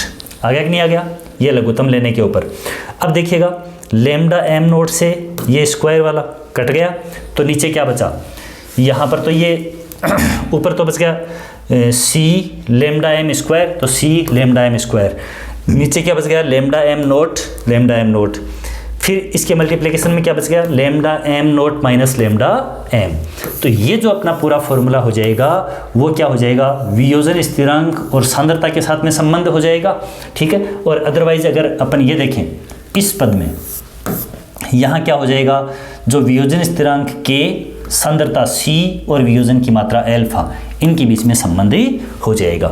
तो ये डायरेक्ट डेरिवेशन दे करके भी पूछे जा सकते हैं कि कौन सा डेरिवेशन है वो इनमें से सही है, कौन सा नहीं है, ये भी, और इनकी वैल्यू दे करके भी, और कोई सी एक वैल्यू, जैसे यहाँ पर 1, 2 और ये तीसरी 3 है, तो 2 वैल्यू देकर तीसरी अननोन वैल्यू है वो पूछी जा सकती है। तो इस प्रकार से अपनी ये यूनिट है वो कंप्लीट होती है। अब बात करते हैं देखो विलेयता, सोल्यूबिलिटी और विलेयता उत्पाद। तो देखिएगा, जैसे मैं यूँ कहूँ कि BaSO4, ये एक अपने पास में क्या है, कोई क्रिस्टल है, इसको जल में घोला गया तो AQ, ये कैसे टूटेगा, ये टूटेगा Ba2 प्लस एक्वेटिक solution plus SO4 2 minus aquatic solution, यूं टूटेगा नहीं टूटेगा। तो ये है कि कोई दुर्बल या प्रबल विद्युत अपघट्य, प्रबल विद्युत अपघट्य पूर्णतया विलय हो जाता है, दुर्बल विद्युत अपघट्य है वो आंशिक रूप से विलय होता है, और ये यहाँ पर बनते हैं, ये क्या है, विलयता के प्रोडक्ट हैं। अब यहाँ पर क्या होता है, मुख्य रूप से एक विलयता गुणांक पूछते हैं, स्थिरांक पूछते हैं KSP। तो मुख्य रूप से अपन यही चीज़ें चल रही हैं सारी, ये यहाँ पर कोई अलग से टॉपिक नहीं है। ये K इज इक्वल टू उत्पादों की मोलर सांद्रता, ये हो जाएगा Ba2 प्लस की मोलर सांद्रता, और सल्फेट आयन ये SO4 माइनस 2 की मोलर सांद्रता बटा BaSO4 की मोलर सांद्रता। हो गया, कोई दिक्कत नहीं है, यही है यहाँ पर KSP। ठीक है, विलेयता के लिए सोल्यूबिलिटी प्रोडक्ट जो है उसके लिए वियोजन स्थिरांक, ठीक है, या अभिक्रिया स्थिरांक यूं हो जाएगा द्रव्यानुपाती क्रिया नियम के अनुसार, या इसको यूं भी कह सकते हैं, इसी समीकरण को देखो आगे क्यों क्या कह सकते हैं अपन, KSP is equal to KBaSO4, इसको इधर लिया अपन ने, KBaSO4 इज इक्वल टू क्या आ जाएगा, Ba2 प्लस की मोलर सांद्रता इंटू SO4 2 माइनस की मोलर सांद्रता। बस ये क्या हो जाएगी, विलेयता और विलेयता उत्पाद। इसी प्रकार से है जल अपघटन और जल अपघटन नियतांक, सेम यही चीज़ है। देखिए कैसे है यही चीज़, ऐसे है जैसे मैं यूँ कहूँ कि HCl प्लस H2O, ठीक है, तो जल के अंदर इसको घोला जा रहा है, जल अपघटन होगा। जल अपघटन इस तरह से होगा, देखिए H3O प्लस, H प्लस इसमें जुड़ेगा और Cl माइनस, ऐसे हुआ। अब इसके लिए जल अपघटन नियतांक निकालेंगे अगर अपन, तो नियतांक K इज इक्वल टू उत्पादों की मोलर सांद्रता बटे अभिकारकों की मोलर सांद्रता, तो यह आएगी आपकी H3O प्लस इसकी मोलर कंसंट्रेशन और Cl माइनस की molar concentration divided by HCl की मोलर कंसंट्रेशन, ठीक है, और H2O की मोलर कंसंट्रेशन। अब यदि अपन केवल इस एसिड के लिए निकालना चाह रहे हैं K की वैल्यू, तो इसको इस तरह से अपन निकाल सकते हैं, KHCl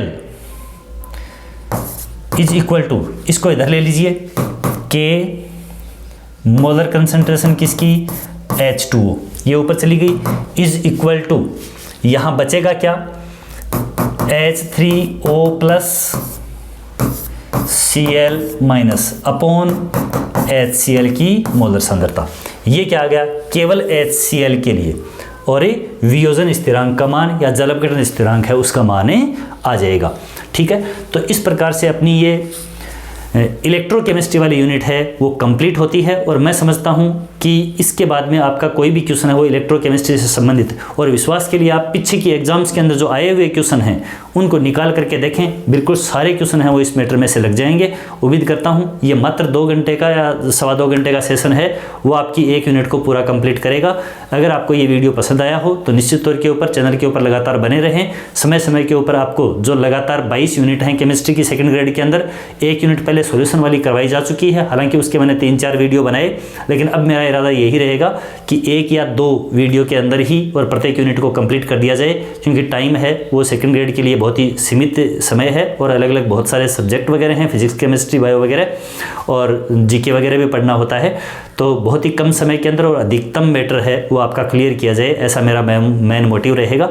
लगातार जुड़े रहें और चैनल को सब्सक्राइब, लाइक, शेयर ज़रूर करें और अपनी तैयारी को जारी रखें। मिलते हैं फिर से, धन्यवाद।